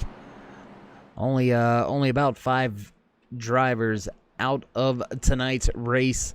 So things happening very quick here at Daytona International Speedway tonight. Race number 12. Only tonight and 3 more races to go, Dan. So we're going to make one more round through the plate tracks before we will find out who has got what it takes to get into the chase. We'll head to Talladega Superspeedway, then back to Daytona, and then back here at the old bumpy road Daytona for the regular season finale. So yeah, I mean, this is about to get pretty interesting. We've seen some great racing all night long, Dan, and now, well, it's the witching hour. It's time to go. Less than 20 laps remaining. You gotta start thinking about, I've got no friends. You gotta start thinking about those moves that you're gonna have to pull if you're gonna want to pull off a victory here tonight. Yeah, absolutely. To quote the great Garth Brooks of country music, I've got friends in low places, but to quote another band that nobody's ever heard of from Denmark, I am a friend in low places is kind of what a lot of these drivers are thinking of.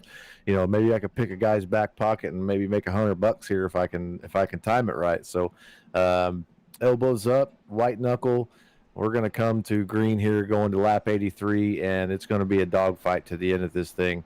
And I love the finishes of these races at this legacy track. It's just so fun. You never know what's going to happen. And I always click my cockpit chair up here and locked in upright position just in anticipation for the end of these races.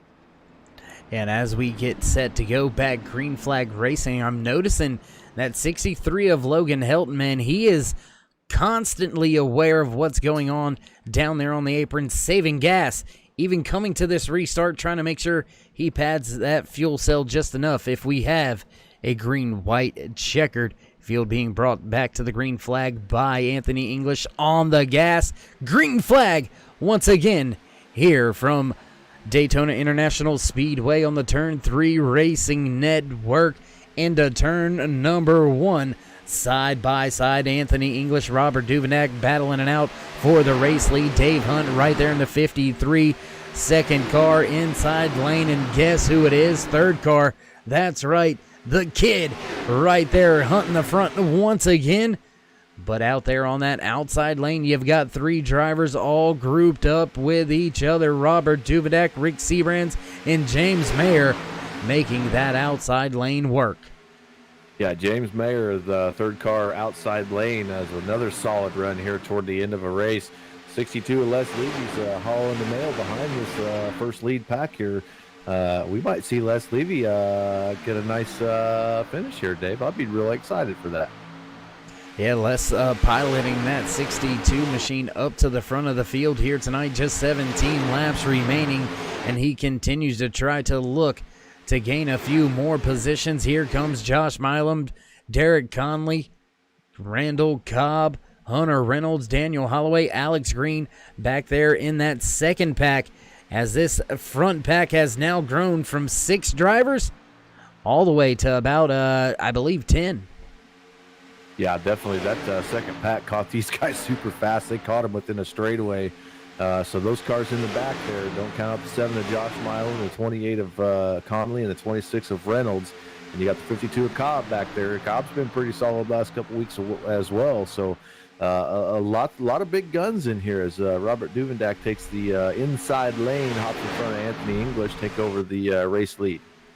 Yeah, he's going to drop down from that second lane to begin to lead that inside lane. And now Alliance Motorsports begins to try to take over the race as Fuel Sim Racing a little bit behind the 8 ball right now. Not represented very well in the top 5 really out here tonight. So Alliance Motorsports trying to take advantage of a great run out of pretty much their entire stable of drivers. Looks like Mark Mann, unfortunately, not having the night that he wants tonight, stuck 1 lap down back in the 17th position as James Mayer looks to go to the bottom. No, that was Logan Helton. What a great move by that 63. Dropped down from the top to the bottom, just behind Rick Seabrands, and Hill take the lead of the race. What a move. Yeah, and I unfortunately misspoke earlier. The 62 machine of Les Levy is a lap down, so I did not catch that with timing and scoring. But you mentioned Fuel Sim earlier. These guys have been hanging with each other. The 28 of Conley, the 26 of Reynolds, and the 7 of Josh Milam.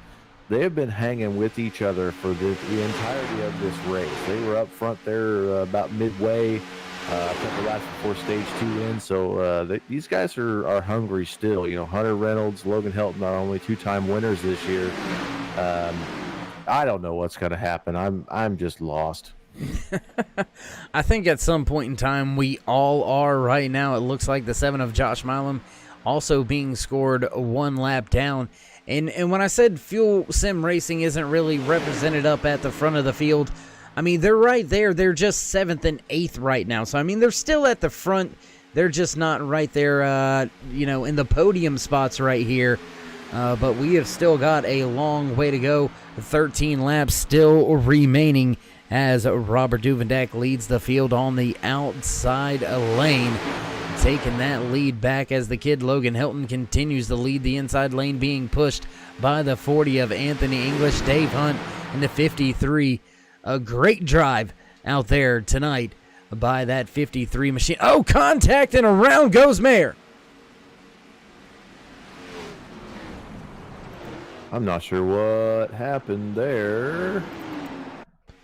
And it looked like just a push gone wrong. It looked like maybe a push by that 28 of Derek Conley got him out of shape into the inside, into Anthony English.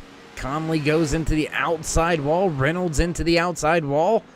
A lot of drivers involved in that one. Dave Hunt, I believe, also was involved in this one. There you go. Big time hit on the passenger side for Hunt. And man, he is bahaing through the grass right there. Oh, up back in front of Derek Conley. Almost a secondary wreck there. Big time moment for Dave Hunt.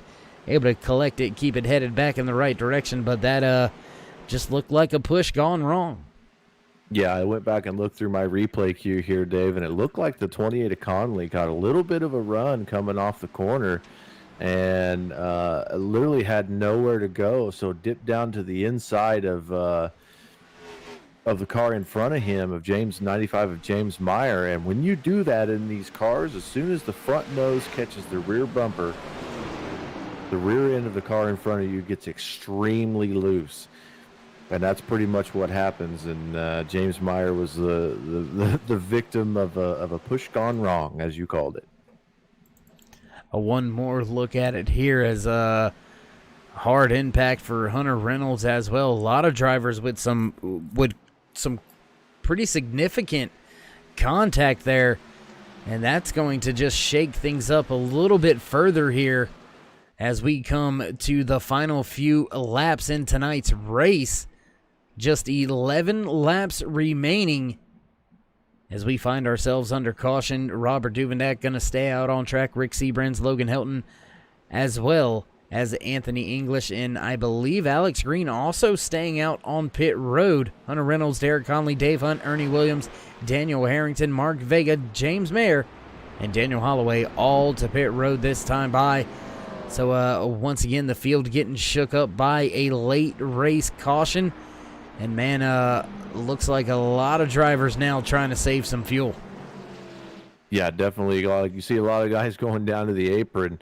And what that does is that actually puts the fuel toward the center of the car and not toward the pickup module that's in the left side of the tank.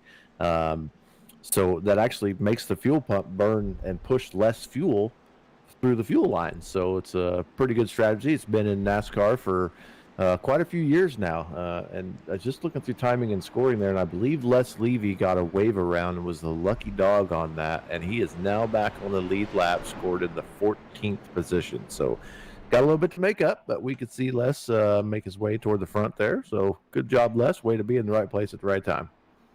Yeah, and I think when it's all said and done here, when we get lined back up for our restart, I think Les is actually going to end up lining up a little bit further up through the field as a few of those drivers caught up in that latest incident. I think they're going to actually end up starting behind Les.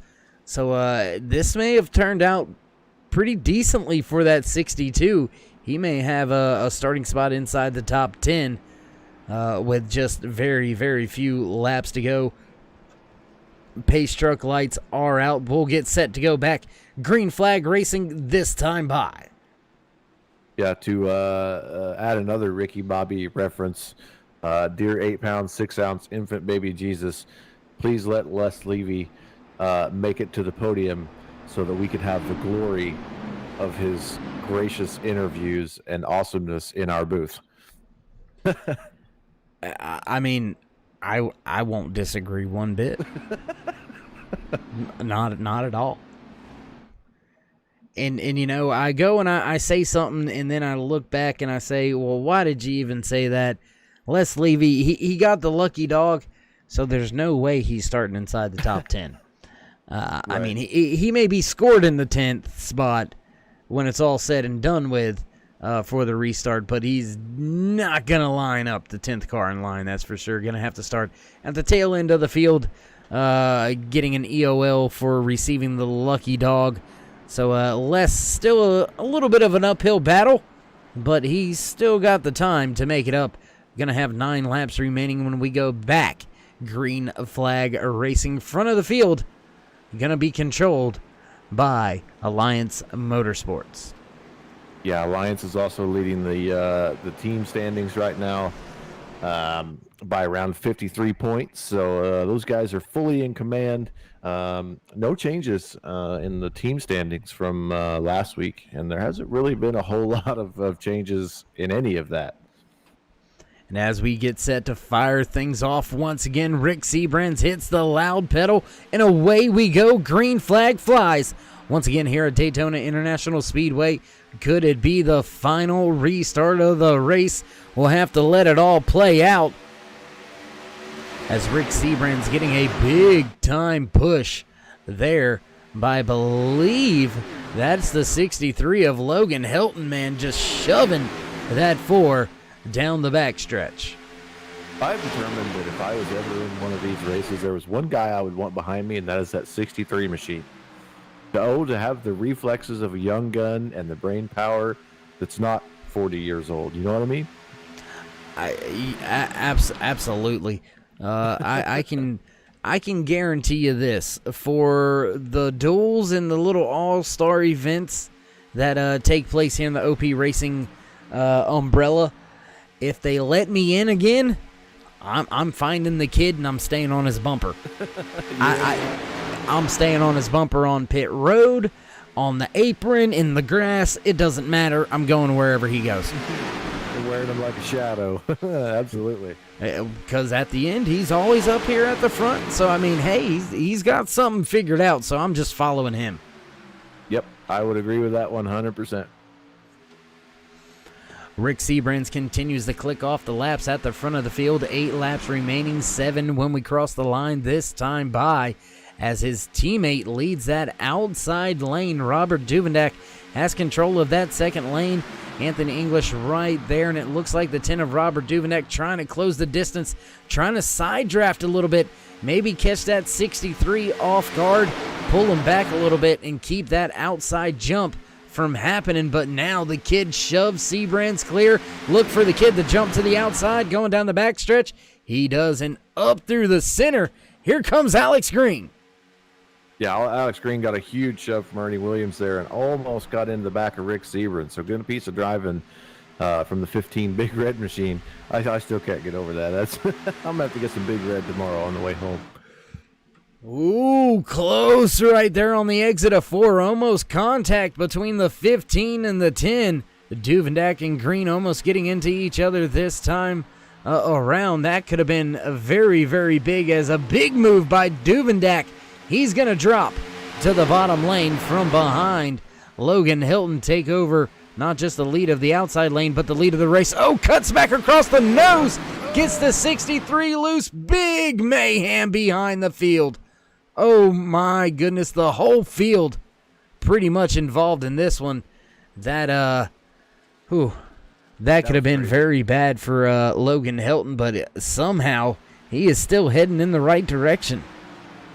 Yeah, that initial cut across of Duvendak got him so loose, and he wiggles all the way around turn 2 on the exit and just kind of wall rides that thing out, and the 95 James Meyer gets into the driver's door panel right on the numbers. So Logan Helton is going to probably have some damage here, but I don't think it's going to really affect him too much.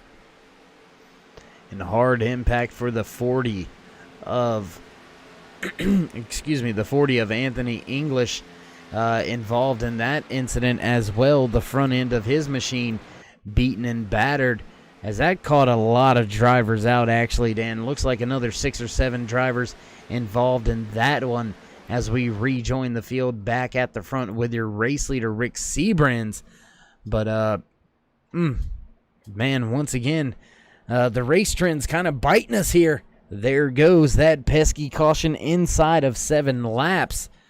So will we see any of these drivers hit pit road just to ensure they've got enough for all 3 green-white checkers? Or will some of them gamble here and maybe think that's the last one we're going to see fly? Your top 3 guys, according to timing and scoring, Rick Seabrands, Robert Duvendak, and Alex Green. Robert Duvendak has 20 laps on this pit cycle. So he probably has maybe, I say maybe in quotations, my little hands are up, you can see him, maybe enough for 1 green-white checkers. Rick Seabrans and Alex Green have enough for 2, according to the little fuel calculations I just did here a few minutes ago during our last fuel conversation. Man, everything just went out the window when we had that early last stage caution. I mean, I don't know where to go from here. Can I go to the hot dog stand? Yeah, when you go, pick me up too. Okay, I'll be right back. All right. Well, as Dan gets set to go get us some lunch, we're gonna get set to fire things off here. We're gonna go around the track one more time. So while the pace truck gets the entire field behind it, we're gonna step away, get us a little bit of a bite to eat, a little something to drink here, get set and ready to go, and call this thing to the end. Don't go anywhere. You won't miss any of your green flag racing action live here from Daytona International Speedway.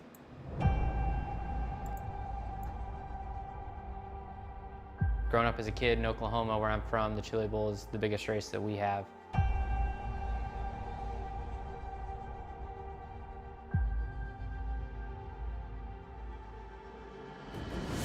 The Chili Bowl has kind of been my favorite race of the year.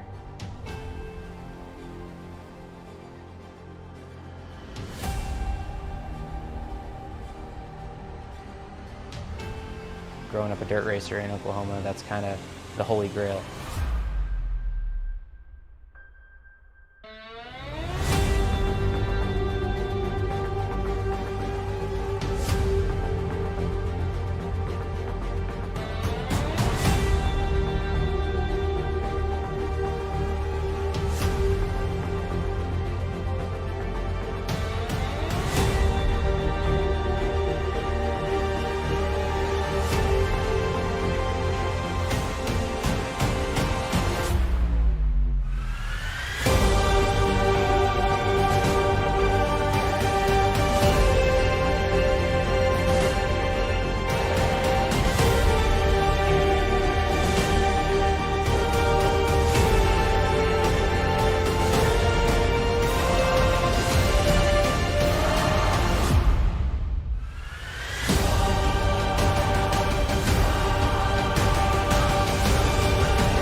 Backtrack side welcome.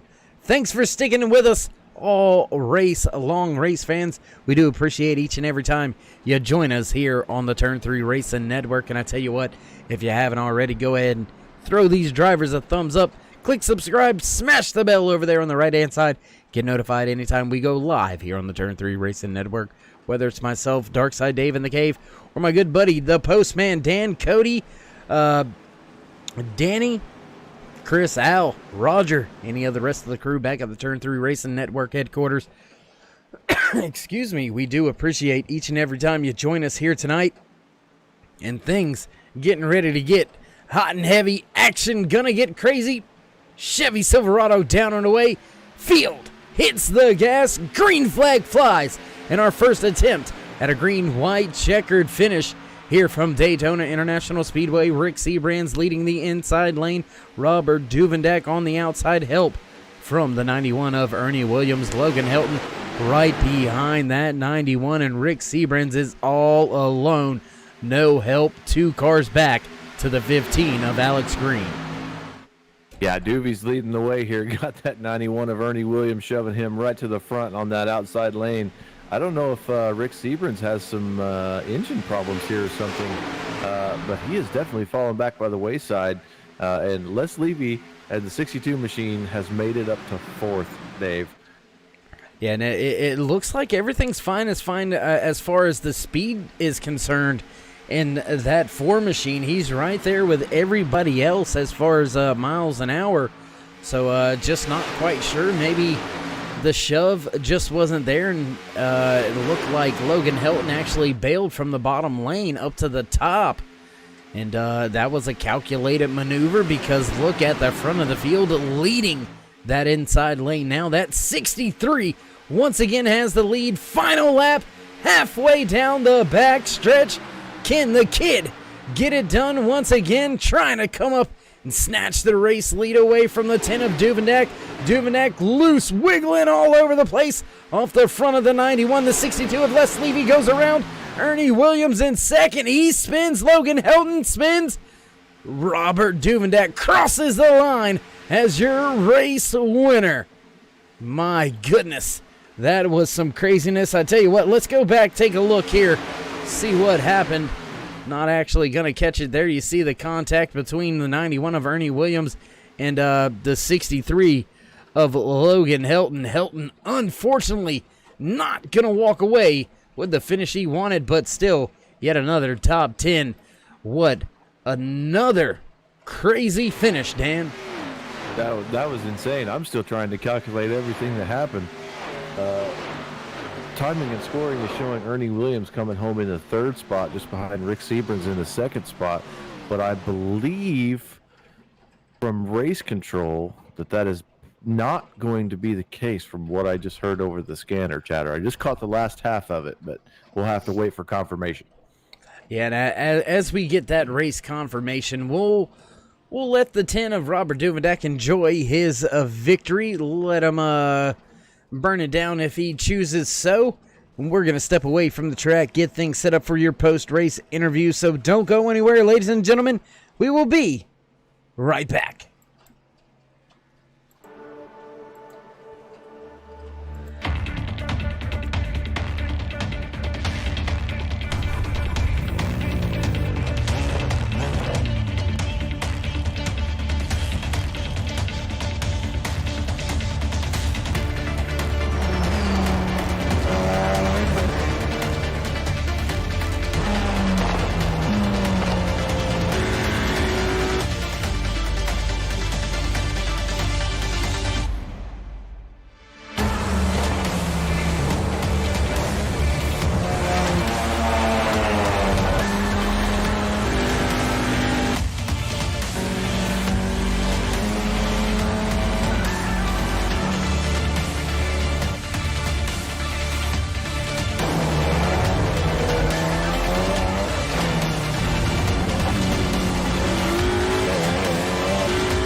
Back trackside after another great finish in the OP Racing Super Speedway Cup Series, presented to you by 4X Graphics.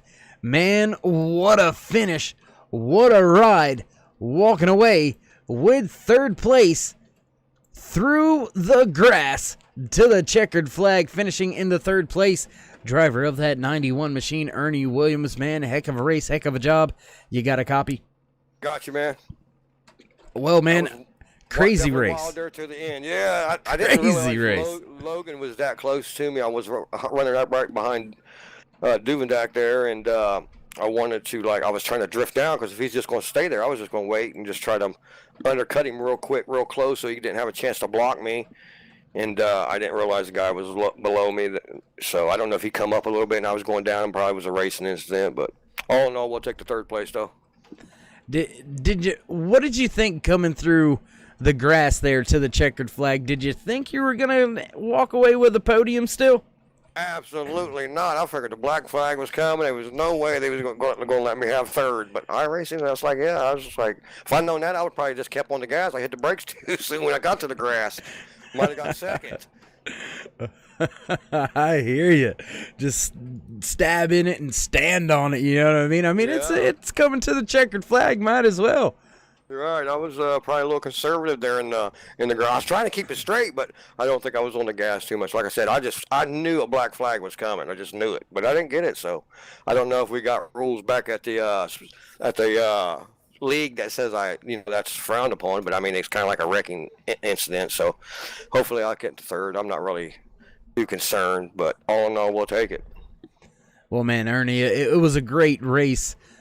For you. You found yourself at the front multiple times, had a few incidents throughout the night, a little bit of a setback, but nonetheless you were able to drive your way back up through the field, so congratulations, hats off on a great run out there tonight. Before we let you go, though, would you like to give any shout-outs, thank yous, love yous, thank anybody on the side of that car?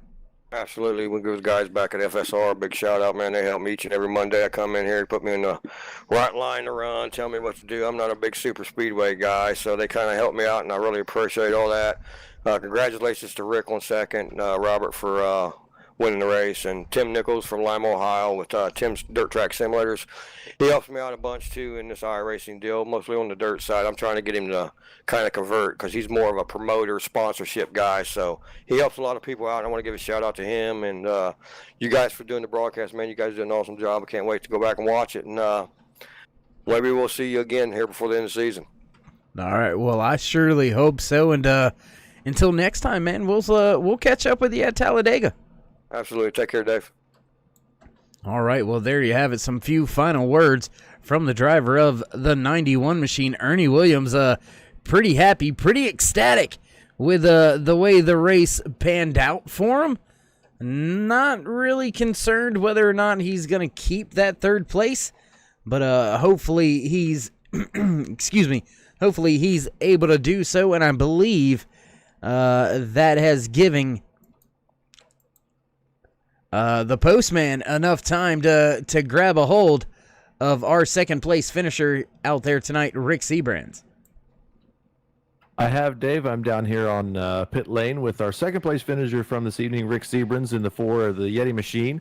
Rick, how are you? How are you, buddy? Good, man. How you guys doing up there?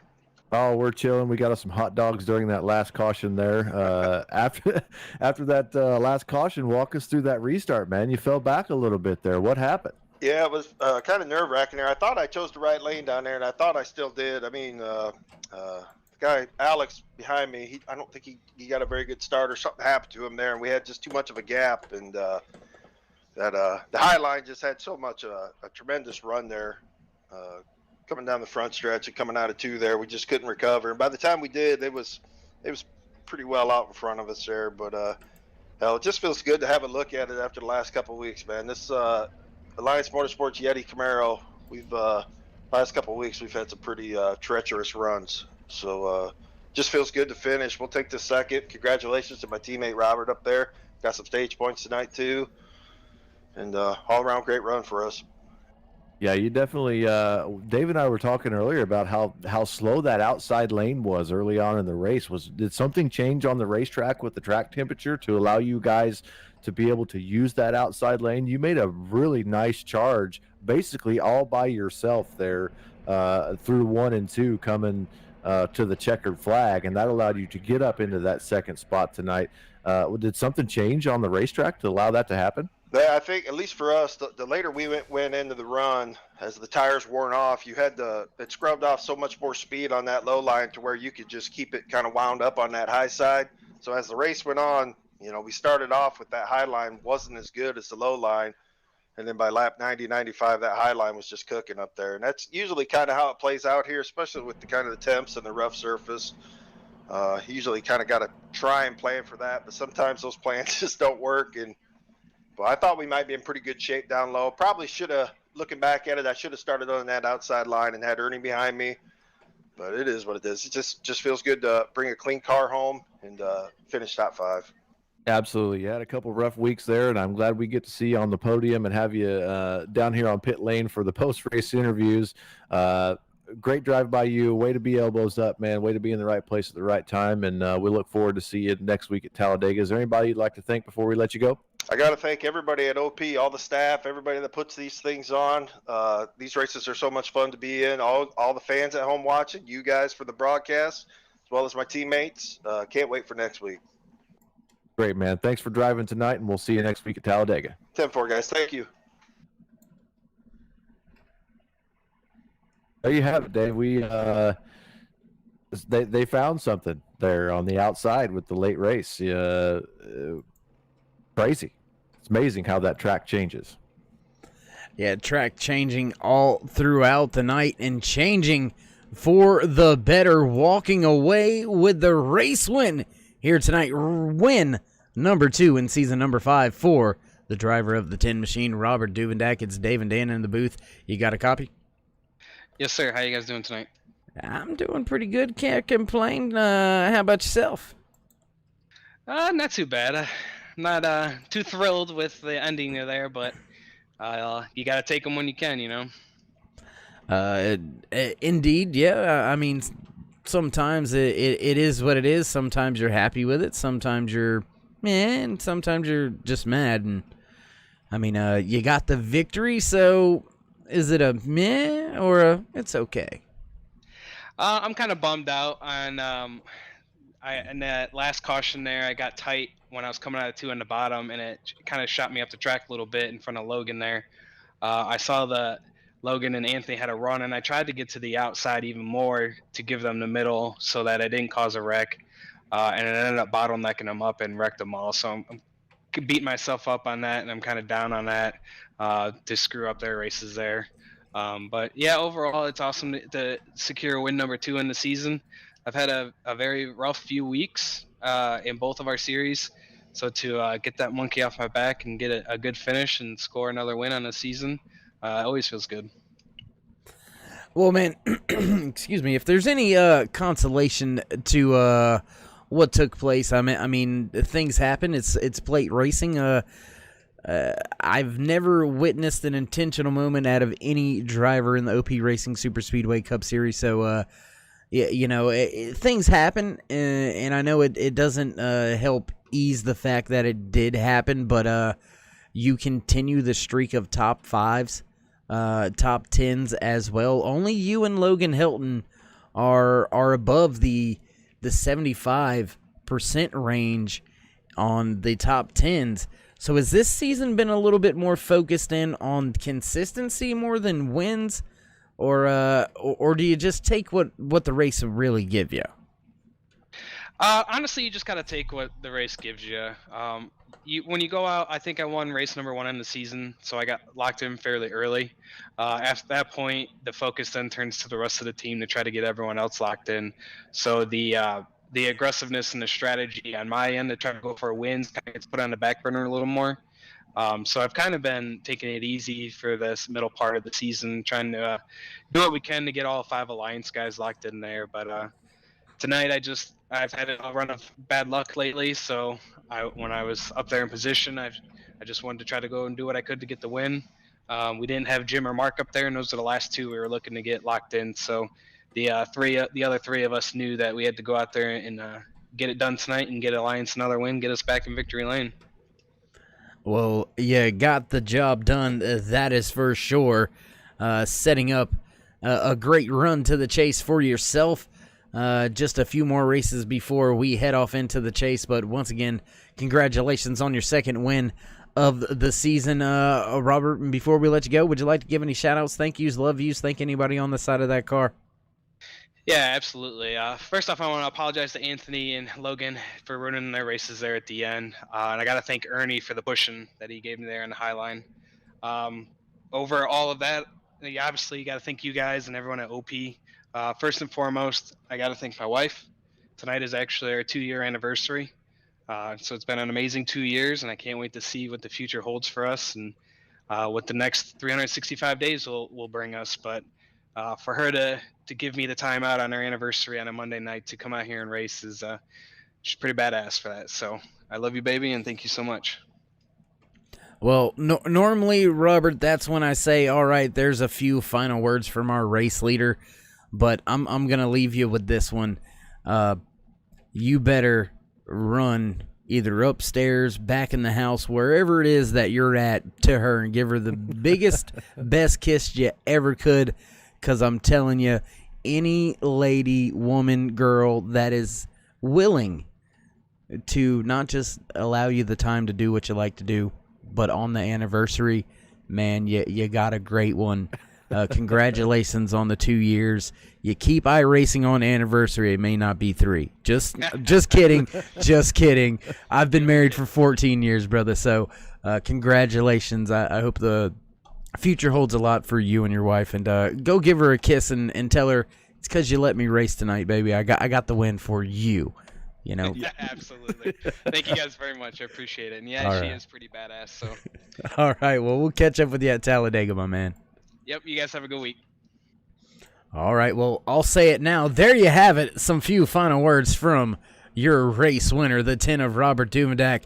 Brave man, Dan, asking to race on the anniversary. Worked out for him. He gets to go back to the wife and say, baby, well, we did it. Not I did it. Yeah. We did it. It's because you let me race tonight that we went to victory lane. So if he plays his cards right, it's going to work out for him. But heck of a way to end the night for Duvendak. Looked like it could have been very bad with that late race caution. He was able to, fortunately enough, keep it up at the front and keep it up there at the end of the race to walk away with the race lead. So heck of a job by him, and a heck of a job by a lot of drivers. We've seen a lot of drivers out of shape out there tonight, Dan, and a lot of them were able to corral the car, keep it headed in the right direction. So a great night all in all for the whole of the field, and it sounds like the bell's ringing and tolling on my end, so that means the producers getting a little tired and worn out of me running my mouth. So we're going to go ahead and get to some official business, your unofficial race results for tonight from Daytona International Speedway and the OP Racing Super Speedway Cup, presented to you by 4X Graphics, walking away with the race win, the 10 of Robert Duvendak. Coming home in second, the 4 of Rick Seabrands, followed by the 91 of Ernie Williams. Alex Green will finish in 4th, rounding out your top 5. Daniel Holloway, Dan Harrington finishing in 6th. 7th will go to Jamie Jessup. Logan Helton finishing in 8th, 9th to Dave Hunt, and in 10th, the 18 of Mark Vega. Just missing a top 10 finish is the 26 of Hunter Reynolds. In the 12th position, the 28th of Derek Connolly. 13th position, the 8 of Cody Ober. Mark Mann with a strong 14th position in the 04 machine. 15th, the 35 of Doug Rice. 16th, the 27 of Sean Stevens. 17th, the 7 of Josh Milam. 18th, the 6 of Dustin Barber. 19th, the 17 of Jimmy Reynolds, Rounding out your top 20, the 95 of James Meyer. And after qualifying on the pole, not the race he wanted, the 40 of Anthony English going to walk away from the track tonight in 21st position. The 62 of Les Levy going to finish in 22nd. 23rd will go to Sean McCarrick. 24th, the 51 of Travis Elliott. David Overstreet going to finish in 25th. 26th spot will go to Randall Cobb. Aspen Belvin going to walk away in 27th. 28th will be David Booth. Chase Berry going to finish in 29th. And Will Weber gonna round out the field tonight in the 30th spot. Once again, one heck of a race, one heck of a night here from the Turn 3 Racing Network production booth.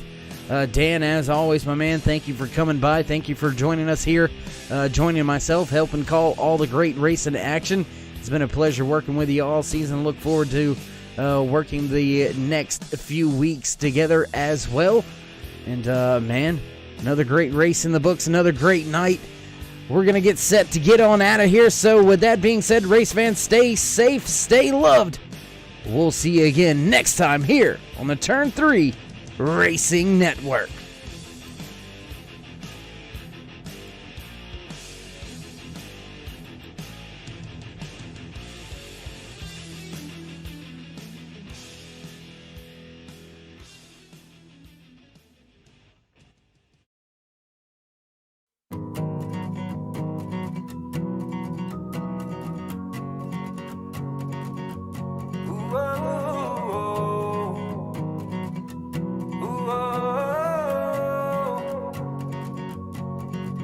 The only poison I've had is ivy.